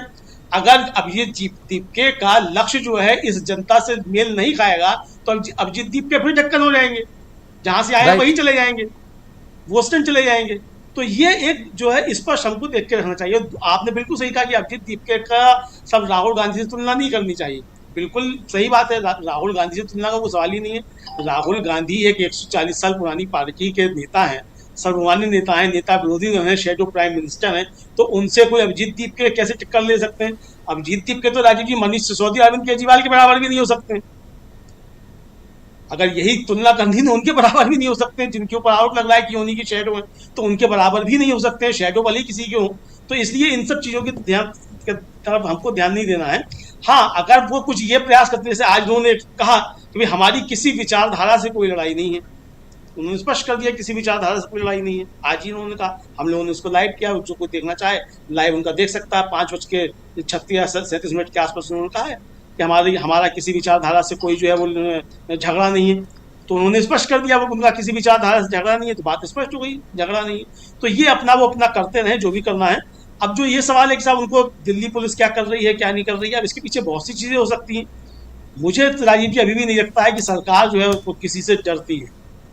सरकार किसी से नहीं डरती है, सरकार सिर्फ अपने कर्मों से डरती है और लोकतंत्र से डरती है। और लोकतंत्र इसका जो हाल बना दिया गया है इस समय, तो उस समय सरकार को किसी से कोई डरने की कोई आवश्यकता नहीं है।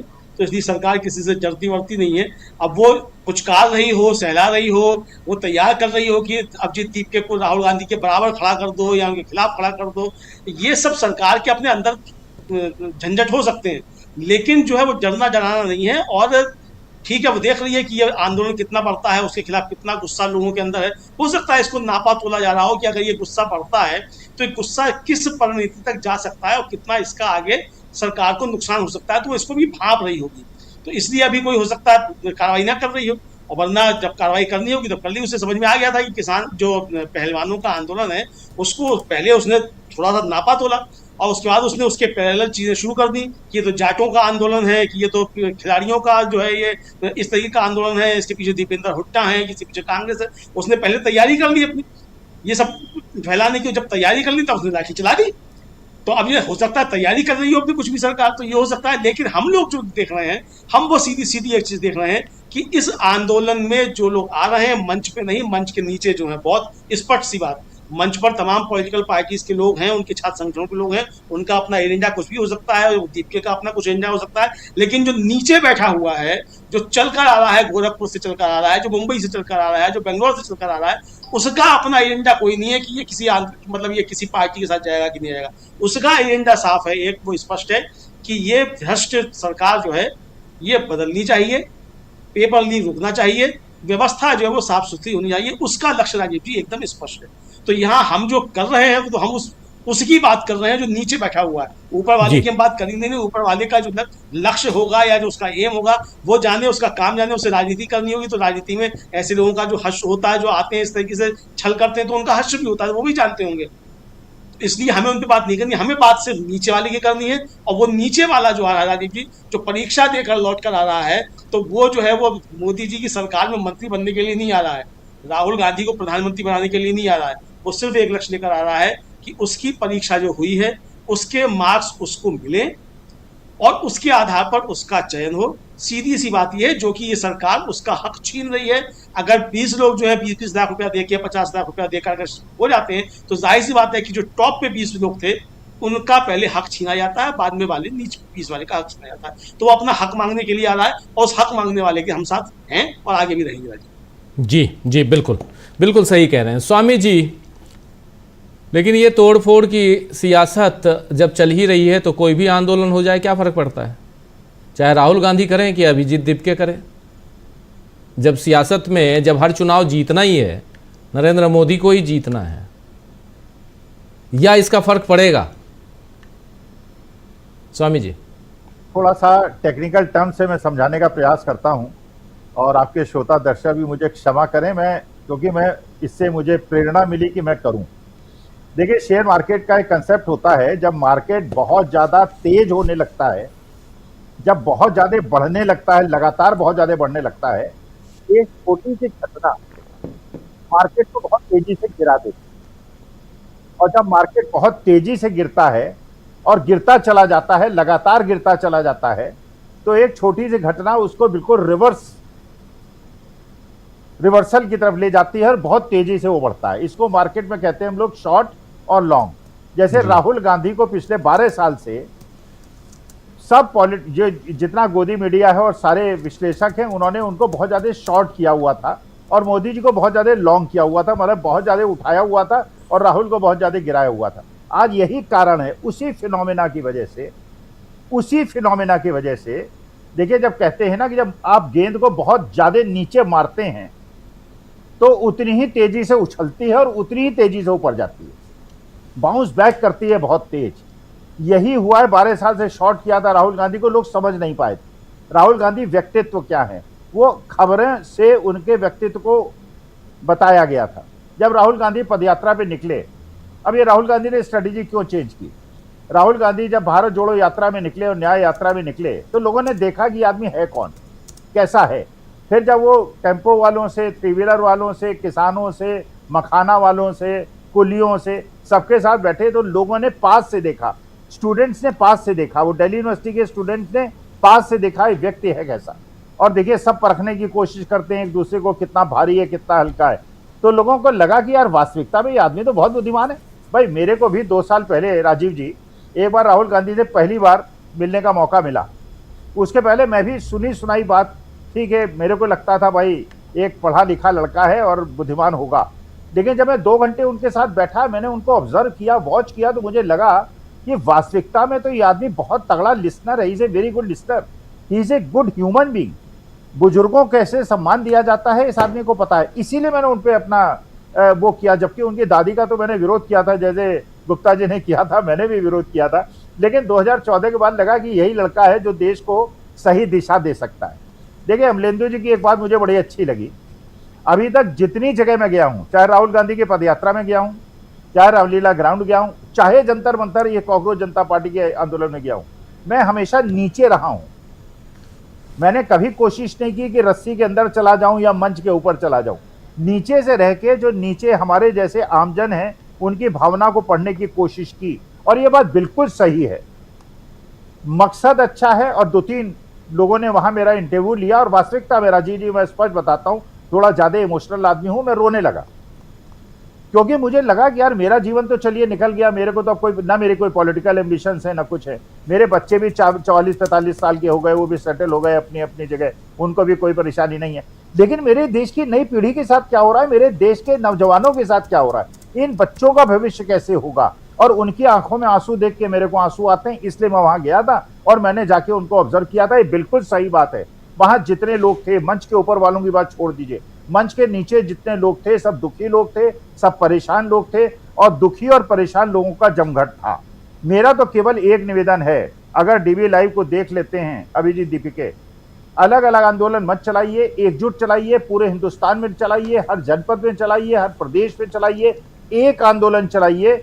क्योंकि एक आंदोलन, चाहे वो फर्जी अन्ना हजारे का आंदोलन हो, एक आंदोलन से ही सफलता मिलती है। अलग अलग धाराओं से अगर आप आंदोलन चलाएंगे तो सब असफल हो जाएंगे, और अलग अलग लकड़ी को तोड़ देंगे। एकजुट हो जाइए, मिल जाइए, और जो सबसे बड़ी अम्ब्रेला है जो प्रोटेक्शन आपको दे सकती है उसके नीचे इकट्ठे हो जाइए। और तब आपको अभिजीत जी बार बार पुलिस से निवेदन नहीं करना होगा कि हम शांतिपूर्व आंदोलन कर रहे हैं, हमें कृपा करके मत हटाइए, क्योंकि तब एक बड़े बरगद के पेड़ के नीचे आवाज जाएंगे। इसलिए मैं इन बच्चों के साथ हूं, इनकी भावनाओं के साथ हूं, इनकी सफलता की कामना करता हूं, लेकिन सबको एकजुट होना पड़ेगा, एक अम्ब्रेला के नीचे आना पड़ेगा।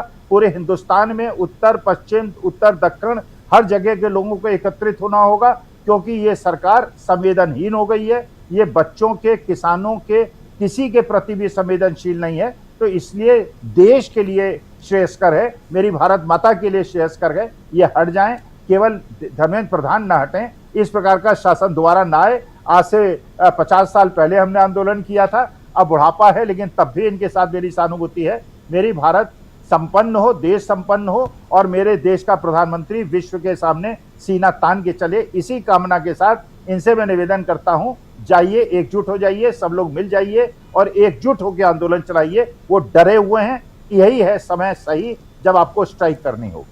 जी बिल्कुल, आप सही कह रहे हैं। इस बीच ये लाइव तस्वीरें वहाँ से आ रही हैं, जंतर मंतर पे आज लाइट नहीं काटी गई है।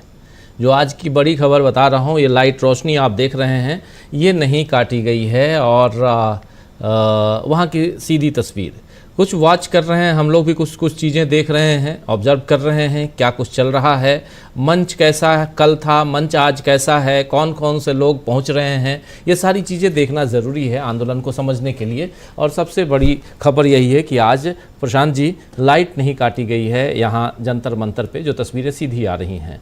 बात और हमारा मुख्य मुद्दा जंतर मंतर या जंतर मंतर पे क्या चल रहा है ये नहीं है। मुख्य मुद्दा जो है, इस देश में दो चीज़ें पैरेलल चल रही हैं। एक, जो बार बार मैं कह रहा हूँ, जोड़ तोड़ की सियासत, तोड़ो और अपने साथ जोड़ो, और तोड़ो उसमें भी को डरा के, धमका के, प्रेम से, जैसे भी हो। अचानक जो लोग चुनाव लड़ रहे थे, जो कह रहे थे नरेंद्र मोदी की सरकार ऐसी है, वैसी है, ख़राब है, जो भी है, और वो आज उनकी सरकार को अच्छी कहने लग रहे हैं, वो उनके विकास की बातों को बहुत अच्छा मानने लग रहे हैं और चले आ रहे हैं, चाहे वो टीएमसी के हों, चाहे वो शिवसेना के हों, चाहे आम आदमी पार्टी के हों, और बाकी दलों के हों जो अभी लाइन में लगे हुए हैं। तो एक तो ये बात है। दूसरी तरफ ये आंदोलन चाहे राहुल गांधी का हो, युवा जो हैं वो नाराज़ हैं। युवाओं की नाराज़गी सड़कों पे दिखाई देती है। युवाओं की नाराज़गी हम लोगों ने बिहार में भी देखी थी, युवाओं की नाराज़गी हमने महाराष्ट्र में भी देखी थी, युवाओं की नाराज़गी हमने इसी दिल्ली और हरियाणा में भी देखी थी। प्रशांत जी, हम लोग साथ साथ घूमे थे। वो हैं नाराज़, और उसके बाद भी सत्ता पर काबिज जो पार्टी है वो अपने कुनबे को बढ़ाने में सफल भी हो रही है। ऐसे में अगर एक तंत्र इधर जंतर मंतर पे है, दूसरा तंत्र कोटा से लेकर प्रयागराज, उसके बाद पटना, उसके बाद दिल्ली आने वाला है, और राहुल गांधी की एक अथक बिल्कुल जो प्रयास है वो दिखाई दे रहा है, वो दिखाई दे रहा है। और आज का नहीं है, भारत जोड़ो यात्रा के समय से, उनके पावर पॉइंट प्रेजेंटेशन से नज़र आता है। तो इसीलिए ज़रा एक बड़े पैमाने पे इस चीज़ को समझने की कोशिश हम करें और ज़रा उसको समझाने की। और ये दो घटनाक्रम है, जंतर मंतर पे हो रहा है और एक जो सांसद तोड़े जा रहे हैं और पार्टियां तोड़ी जा रही हैं। इन दोनों में वो शब्द कॉमन है, डर। अब मैं उसको बताता हूँ कि डर कॉमन क्यों है और किसका डर है, कौन डर रहा है। देखिए, अब तक आपने बिहार में हमने देखा, आपने उत्तर प्रदेश में देखा, आपने मथुरा में जो बच्ची के साथ रेप हुआ, उनके परिवारों के साथ जो हुआ, आपने उन्नाव को देखा। हर तरीके के आक्रोश को नरेंद्र मोदी की सरकार उसका दमन करने में कामयाब रही। अब क्यों नहीं कामयाब है? मैं फिर कह रहा हूँ कि पुलिस अगर चाहेगी तो पुलिस को 5 मिनट लगेगा इसको जंतर मंतर को साफ करने में, लेकिन पुलिस क्यों नहीं कर रही? एक डर काम कर रहा है। और वो डर, क्या डर है? आपको याद है राहुल गांधी का वो पार्लियामेंट में दिया हुआ भाषण कि जादूगर का जादू फेल हो गया। जादूगर का जादू फेल हो चुका है। हिंदू मुसलमान नहीं चल रहा, गोदी मीडिया नहीं चल रहा। जादूगर के पास यही जादू था, हिंदू मुसलमान, हर चीज का इलाज हिंदू मुसलमान था। सांप्रदायिक कर दो चीजों को, मुसलमान को ले आओ, गाय को ले आओ, वो नहीं काम कर रहा है। और वो गोदी मीडिया का असर कम हो गया, क्योंकि यहाँ जो जनता मंत्र पे लोग खड़े, इनके पास अपना मीडिया है। जितना गोदी मीडिया के एंकर्स के या वहाँ के जो कर्मचारी हैं, उनके पास जितनी फॉलोइंग, उससे दुगनी फॉलोइंग जनता मंत्र पे खड़े बच्चों की है। तो जो डर था, वो डर यहाँ पे मोदी जी को डर लग रहा है, क्योंकि वो जादू गायब हो चुका है। वो जादू अब नहीं है। अगर वो जादू चल रहा होता तो अभी इनके लाठीचार्ज करते, घसीट घसीट के बसों में बैठा के गिरफ्तार कर लेते, और कोई नहीं दिखता। वो गोदी मीडिया, इसमें से कोई 4 लोग छोड़ के बीच में अपने ही कार्यकर्ता जो करते हैं लोग, बुर्का पहन के चले गए। शाहीन बाग में भी ऐसे हुआ था, कोई चला जाएगा बीच में, पाकिस्तान जिंदाबाद के नारे लगा देगा। ये सब चीजें बहुत आसान है, पुलिस जानती है ये सब करना, पुलिस ही करवा देगी। कोई वीडियो क्लिप आ जाएगा कि वहाँ पाकिस्तान के नारा लग गया। तो ये साजिशें अब नहीं काम कर रही। तो ये इसीलिए मैं कह रहा हूँ कि जादूगर का जादू फेल हो चुका है, और ये आंदोलन बढ़ेगा, ये आंदोलन बढ़ेगा और इनका सरदर्द बनेगा। और यहीं से एक जो है वो शुरुआत हो रही है राष्ट्रीय आंदोलन की। अब दूसरी बात कि युवाओं का अगर कलेक्टिव एक लीडरशिप आ रही है या बातचीत हो रही है, और सबसे बड़ा कंस्टिट्यूंसी भारत में युवा है, उसी का भारत से अगला, हम तो रिटायर हो चुके, तो पॉलिटिकल पार्टी से वो अक्रॉस द टेबल बैठ के नेगोशिएट क्यों ना करें। कल अगर इलेक्शन में कांग्रेस पार्टी जाएगी या इंडिया गठबंधन जाएगा, तो किसानों के मुद्दे पर वो एसकेएम से बात करेगा ना, संयुक्त किसान मोर्चा से, क्योंकि उनके पास लाखों करोड़ों किसानों की मेंबरशिप है। तो छात्रों से बात करने के लिए तो कोई एजेंसी होनी चाहिए, वो एजेंसी यहाँ क्रिएट हो रही है। तो ये एक अच्छी बात है, इसमें कोई बुरी बात नहीं है। दूसरा डर, बहुत से लोगों का अनुमान है, बहुत से लोगों का विश्लेषण है कि 2/3 मेजॉरिटी के लिए पार्टियों में तोड़फोड़ की जा रही, ताकि वो जो डिलिमिटेशन का बिल है, संविधान संशोधन का बिल है, वो वापस लाने का प्लान है, और उसके जरिए अनंत समय तक सत्ता में कायम रहने का प्लान है। ये आमतौर पे धारणा है लोगों की। मैं बहुत दावे से कह रहा हूँ राजीव जी, ये भी डर की वजह से हुआ है ये। और ममता बनर्जी और उद्धव ठाकरे इस घटनाक्रम का सही विश्लेषण नहीं कर पा रहे हैं अभी। वो डर है, वो डर उसी राहुल गांधी से निकला डर है कि सरकार गिर जाएगी 1 साल में। उनको टीडीपी और जेडीयू से डर लग गया है। उनको एक नया, नरेंद्र मोदी एक नया एनडीए बना रहे हैं। उनको उतनी ही संख्या चाहिए जितना कि टीडीपी और जेडीयू की है, यानी 270 प्लस उनको चाहिए। तो 270 प्लस का इंतजाम बगैर जेडीयू और बगैर टीडीपी के वो कर रहे हैं, इसलिए तोड़ा गया है। वो उनको डर है, कहीं उनको सूचना है इस बात की, और उस डर की वजह से कर रहे हैं। उनको अपनी सरकार, वो डिफेंसिव मूव है, वो ऑफेंसिव नहीं है। ठीक है, इनके पास एजेंसीज हैं, उसका इस्तेमाल करके वो कर दिया। आज जो देश का सेंटीमेंट है, ये पिटीशन लेके बैठे हुए ओम बिरला के सामने, ये पिटीशन लेके वो अदालतों में जा रहे हैं। ममता बनर्जी को, उद्धव ठाकरे को, उनके नेताओं को, महुआ मोर्चा को भी अच्छी तरीके से मालूम है, और आपको, हमको भी मालूम है कि ओम बिरला जी इस पिटीशन का क्या करेंगे। कल ये केस सुप्रीम कोर्ट जाएगा, मैं पहले से बता दूं कि सुप्रीम कोर्ट से कोई रिलीफ नहीं आएगा इनको, और सुप्रीम कोर्ट मुकदमे को सुनता रहेगा, लटकाता रहेगा, और वो अलग ग्रुप बन जाएगा, पार्टी टूट जाएगी, और सुप्रीम कोर्ट सेमिनार नुमा सुनवाई करता रहेगा 5 साल तक। सुप्रीम कोर्ट कॉम्प्रोमाइज हो चुका है, इंस्टीट्यूशंस खत्म हो चुके हैं, कुछ बचा नहीं है।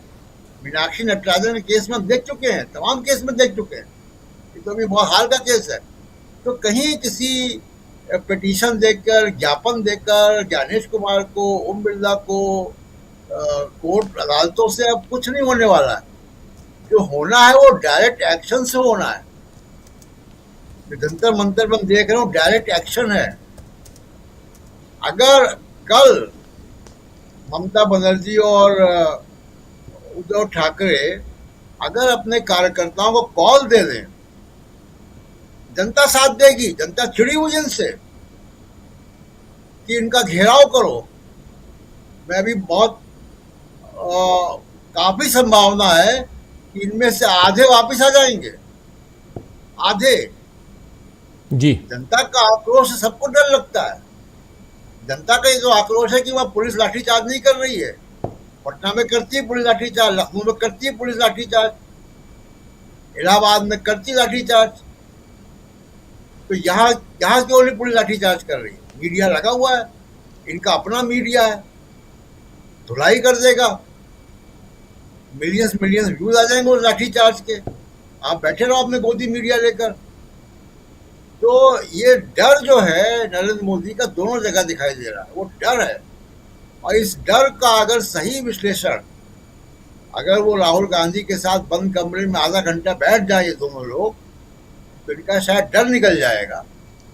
और अगर इन्होंने जिस भी दिन डायरेक्ट एक्शन ले लिया, कॉल ले लिया, पिटीशन करने का टाइम निकल चुका है। इनको कितना समझाया, कैसे समझाया जाए?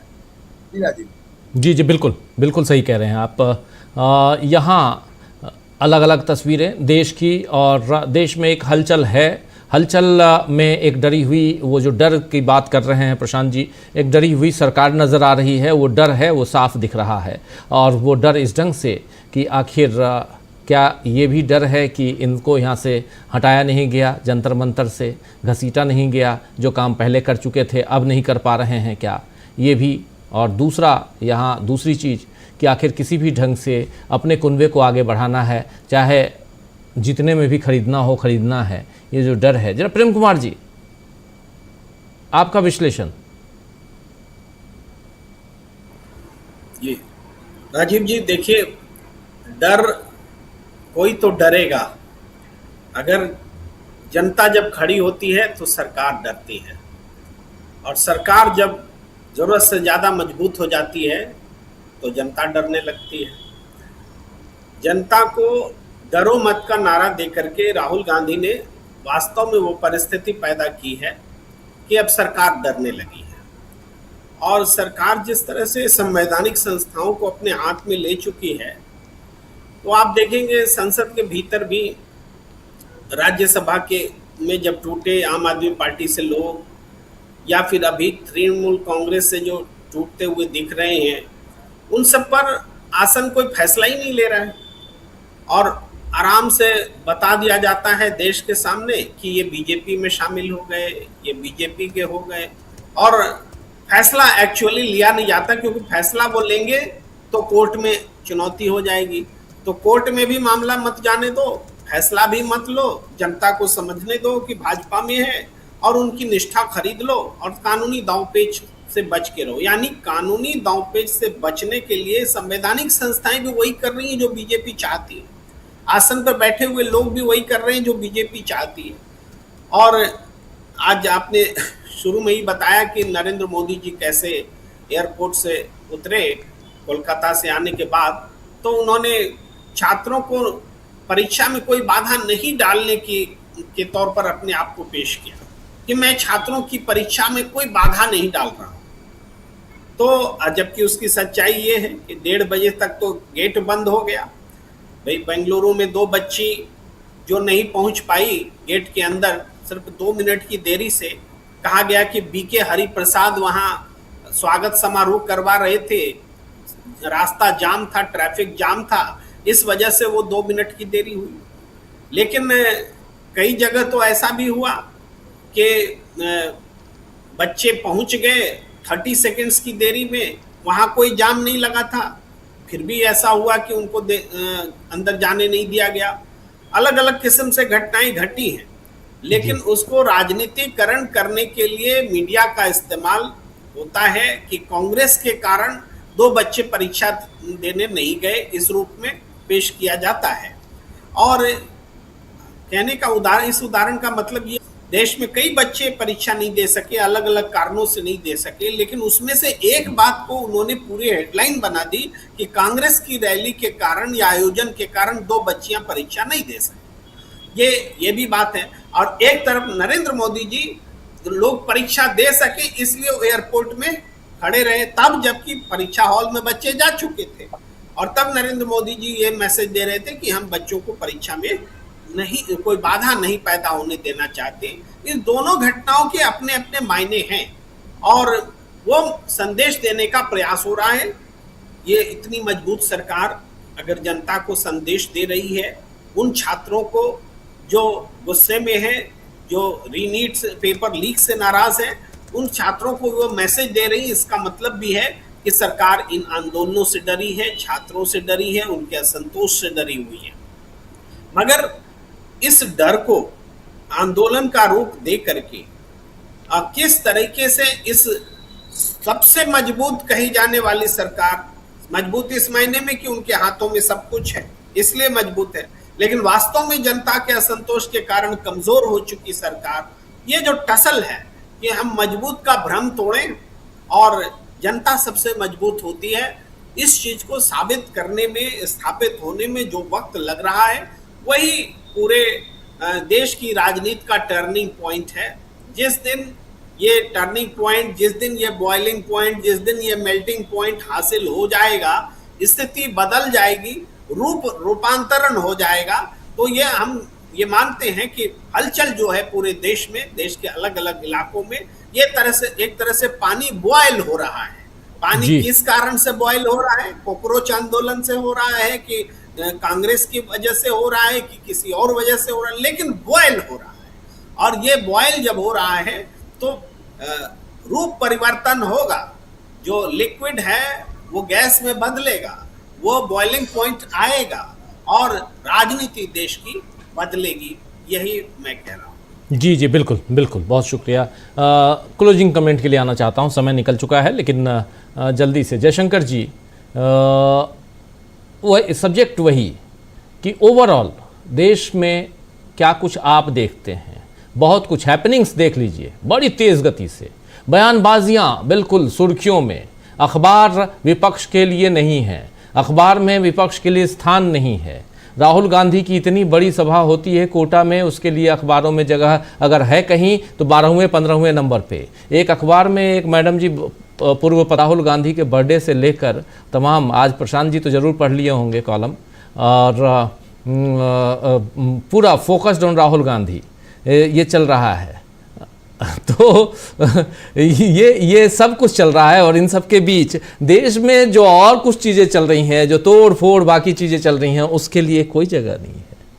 वो सब कुछ गुडी गुडी है, सब बहुत अच्छा है। नहीं है, जो सत्ता है वो अपने बने रहने के लिए सारे ताल तिकड़म करने में लगी हुई है।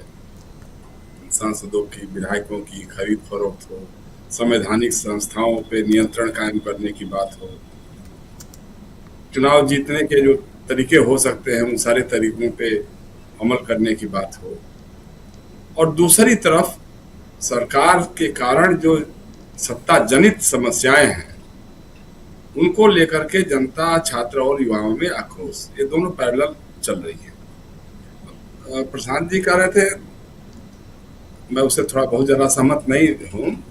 देखिए, अभी भी इनके पास वो धर्म वाला ही है कार्ड, और इनके पास कुछ नहीं है, हिंदू मुसलमान का ही है। और जिस तरह से ये परिसीमन करवा रहे हैं, जिस तरह से परिसीमन बंगाल में हुआ है, जिस तरह से परिसीमन असम में हुआ है, जबकि परिसीमन कानून उस समय नहीं बदला गया था, पहले के कानून के तहत ही किया गया था। जिस तरह से कुछ खास चुनाव क्षेत्रों को मुस्लिम बहुल बना दिया गया, कुछ खास क्षेत्रों में जहाँ मिश्रित आबादी वाले इलाके थे वहां से मुसलमानों को हटा करके किसी और इलाकों में डाल दिया गया, उसके नतीजे हैं कि आप सोचिए, मतलब ये मामूली बात नहीं है कि असम में अगर 19 कांग्रेस के विधायक जीत के आते हैं उसमें 18 अगर मुस्लिम हैं, ऐसा तो नहीं है, मुसलमानों की पार्टी तो नहीं है कांग्रेस, कांग्रेस तो सबकी पार्टी है, सारे लोग उसके साथ रहे हैं, जुड़े रहे हैं।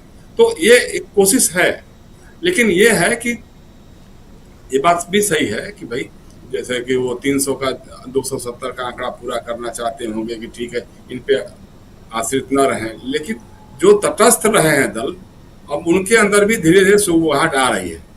जैसे आज ही अभी आपके यहाँ में देख रहा था, यही नीचे ही जो लाइनें आ रही थी, वाईएसआर कांग्रेस पार्टी जो है उसके लोगों ने कहा कि SIR में बहुत बड़े पैमाने पे गड़बड़ी हुई है। अगर परिसीमन विधेयक पास हो जाएगा, परिसीमन होगा और 2011 की जनगणना के आधार पे होगा, तो फिर आंध्र प्रदेश में क्या होगा, इस पर TDP के अंदर भी कहीं ना कहीं तो विचार हो ही रहा होगा ना। तो ये सारी चीजें हैं, मतलब अब उसको सिंक्रोनाइज करने की बात है।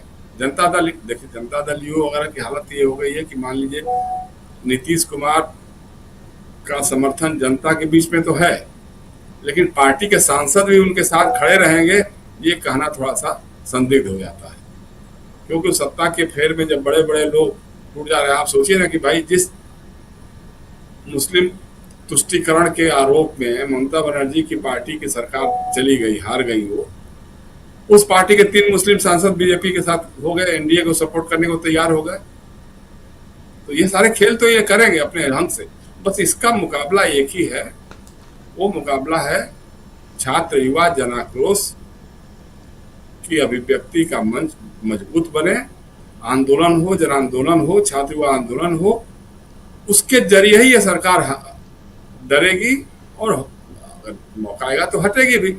तो इसलिए मेरा कहना यही कि सारे राजनीतिक दलों को जो फासिस्ट और सांप्रदायिक राजनीति के विरोध में हैं, उन सारे दलों को लामबंद होकर के सड़क पे उतरना पड़ेगा। इसके अलावा और कोई राजनीति हो नहीं सकती है। और दूसरा है कि आपको आइडियोलॉजिकल कमिटमेंट दिखाना पड़ेगा।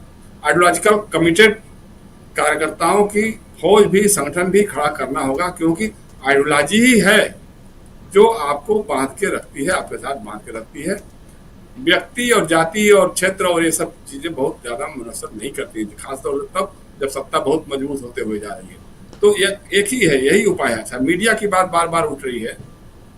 देखिए इमरजेंसी में तो सेंसरशिप लागू हो गया था ना, तो कहीं कुछ आता ही नहीं था, कहीं कुछ भी सरकार के क्या हो रहा है, नसबंदी में क्या हो रहा है, कहाँ जाती हो रही, कहाँ, ये बात बाकी लोगों को तो नहीं, खुद इंदिरा जी को भी नहीं पता लग पाता था, उनकी पार्टी के लोगों को भी नहीं पता लग पाता था। लेकिन जब चुनाव हुआ तो अचानक प्रस्फुटन हो गया। वही हालत है आज के टाइम में। आप मीडिया को कंट्रोल कर सकते हैं, खरीद सकते हैं, गोद में बिठा सकते हैं, भोंपू बना सकते हैं, लेकिन जो जनाक्रोश है, जनता के जो आक्रोश है, जनता की जो समस्याएं हैं, छात्र युवाओं की जो समस्याएं हैं, आप सोचिए कि जहां नीट परीक्षा के मामले में 19 छात्रों ने आत्महत्या कर ली, ये मामूली बात है क्या? आप जैसे अभी कह रहे हैं लोग कि वो परीक्षा के इस बार जो है वो एक पेपर ज्यादा टफ थे पिछली बार के मुकाबले। देखिए सरकार का मकसद एक ही है कि परीक्षाएं टलती रहे, कोई ना कोई बहाना, चाहे वो पेपर लीक हो जाए, चाहे और कोई कारण हो जाए, कोई केस मुकदमा हो जाए, क्योंकि इनके पास देने के लिए है नहीं कुछ। जी भाई, आप अर्थव्यवस्था हमारी कितनी चौपट हो चुकी है, विदेशी मुद्रा का भंडार लगातार गिरते चला जा रहा है, हमारा रुपया लगातार ICU में कराह रहा है, लेकिन इसके बावजूद क्या है? इसलिए जो है ये राहुल गांधी बहुत सही लीक पे चल रहे हैं। बस संगठन को विचारधारा के आधार पे कमिटेड लोगों की फौज तैयार करें, अपोजिशन को लीड करें, मिलकर के एक साथ बात करके, जैसे पहले भी बात हो रही थी इंडिया अलायंस में कोई एक कोऑर्डिनेशन कमेटी बने, आपस में संवाद हो। खाली भीड़ और रैली से तो बात नहीं बन पाएगी, क्योंकि हम हर चुनाव में देख रहे हैं, चाहे बंगाल के चुनाव में हो, चाहे बिहार के चुनाव में हो, चाहे और चुनाव में हो, रैली तो बहुत बड़ी हो जाती थी साहब, 50,000 लोग गांधी मैदान में जमा हो जा रहे हैं, परेड ग्राउंड में आ जा रहे हैं, लेकिन रिजल्ट में कुछ और हो जा रहा है। तो उसको काउंटर करने के लिए अभी से आपका जो तकनीकी विंग है वो SIR से लेकर के परिसीमन को बहुत ही गहराई से वाच करे और जनता को तैयार करेंगे। देखो भैया तुम्हारा नाम कट गया, देखो यहाँ से हटा करके यहाँ तुम्हारा नाम कर दिया गया। क्लोज करें उसको जयशंकर। जब तक आप ये नहीं करेंगे तब तक बात नहीं बनेगी। मेरे ख्याल से राहुल गांधी इन बातों को समझ रहे हैं और वो हो सकता है कि आज निकट भविष्य में दिखाई देगा। अभी तो संसद का जो मानसून सत्र आएगा उसमें भी बहुत कुछ दिखाई देगा ही देगा, लेकिन तैयारी होनी चाहिए, सड़क की ज्यादा तैयारी होनी चाहिए। जी राजीव जी। जी बिल्कुल बिल्कुल, सड़क की तैयारी ज़्यादा होनी चाहिए। सड़क पे लगातार कांग्रेस के लोग तो दिख ही रहे हैं, कांग्रेस के छात्र विंग, युवा विंग और खुद कांग्रेस दिखाई दे रही है। आगे देखते हैं। और अब बाकी कुछ लोग जो हैं वो जंतर मंतर पे दिखाई दे रहे हैं। सब आगे किस दिशा में ये पूरा का पूरा आंदोलन जाता है, किस दिशा में राहुल गांधी का आंदोलन जाता है, ये सब देखते हैं। आने वाले समय में बहुत कुछ देखना बाकी है, अभी वॉच कीजिए। बहुत बहुत शुक्रिया जयशंकर जी, बहुत बहुत शुक्रिया प्रशांत जी, बहुत बहुत शुक्रिया प्रेम कुमार जी, अमलेंदु जी, और साथ में जुड़े थे प्रोफेसर अखिल स्वामी जी। आप सबका बहुत शुक्रिया, बहुत धन्यवाद इस चर्चा में बने रहने के लिए। आप तमाम साथियों, आप सबका भी शुक्रिया अदा करता हूं। हलीम टेलर साहब हमारे साथ हैं, बंशीलाल धौलपुरिया साहब हमारे साथ हैं, बख्तावर जी हमारे साथ बने हुए हैं, पंकज जी जुड़े हुए हैं हमारे साथ दानापुर पटना बिहार से, और विठल बरकादे साहब हमारे साथ बने हुए हैं, शिव कुमार पारिक जी हैं, गीता अलोसियस जी, AK साहब 90s गाइज गेमिंग भी हैं, सुधीर गवई साहब भी बने हुए हैं, मुकेश जी बने हुए हैं हमारे साथ, और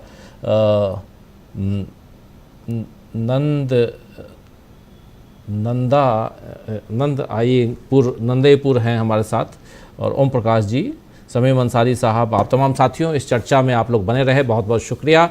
कल शाम 7 बजे फिर मुलाकात होगी न्यूज़ पॉइंट पे। उसके अलावा तमाम खबरें हम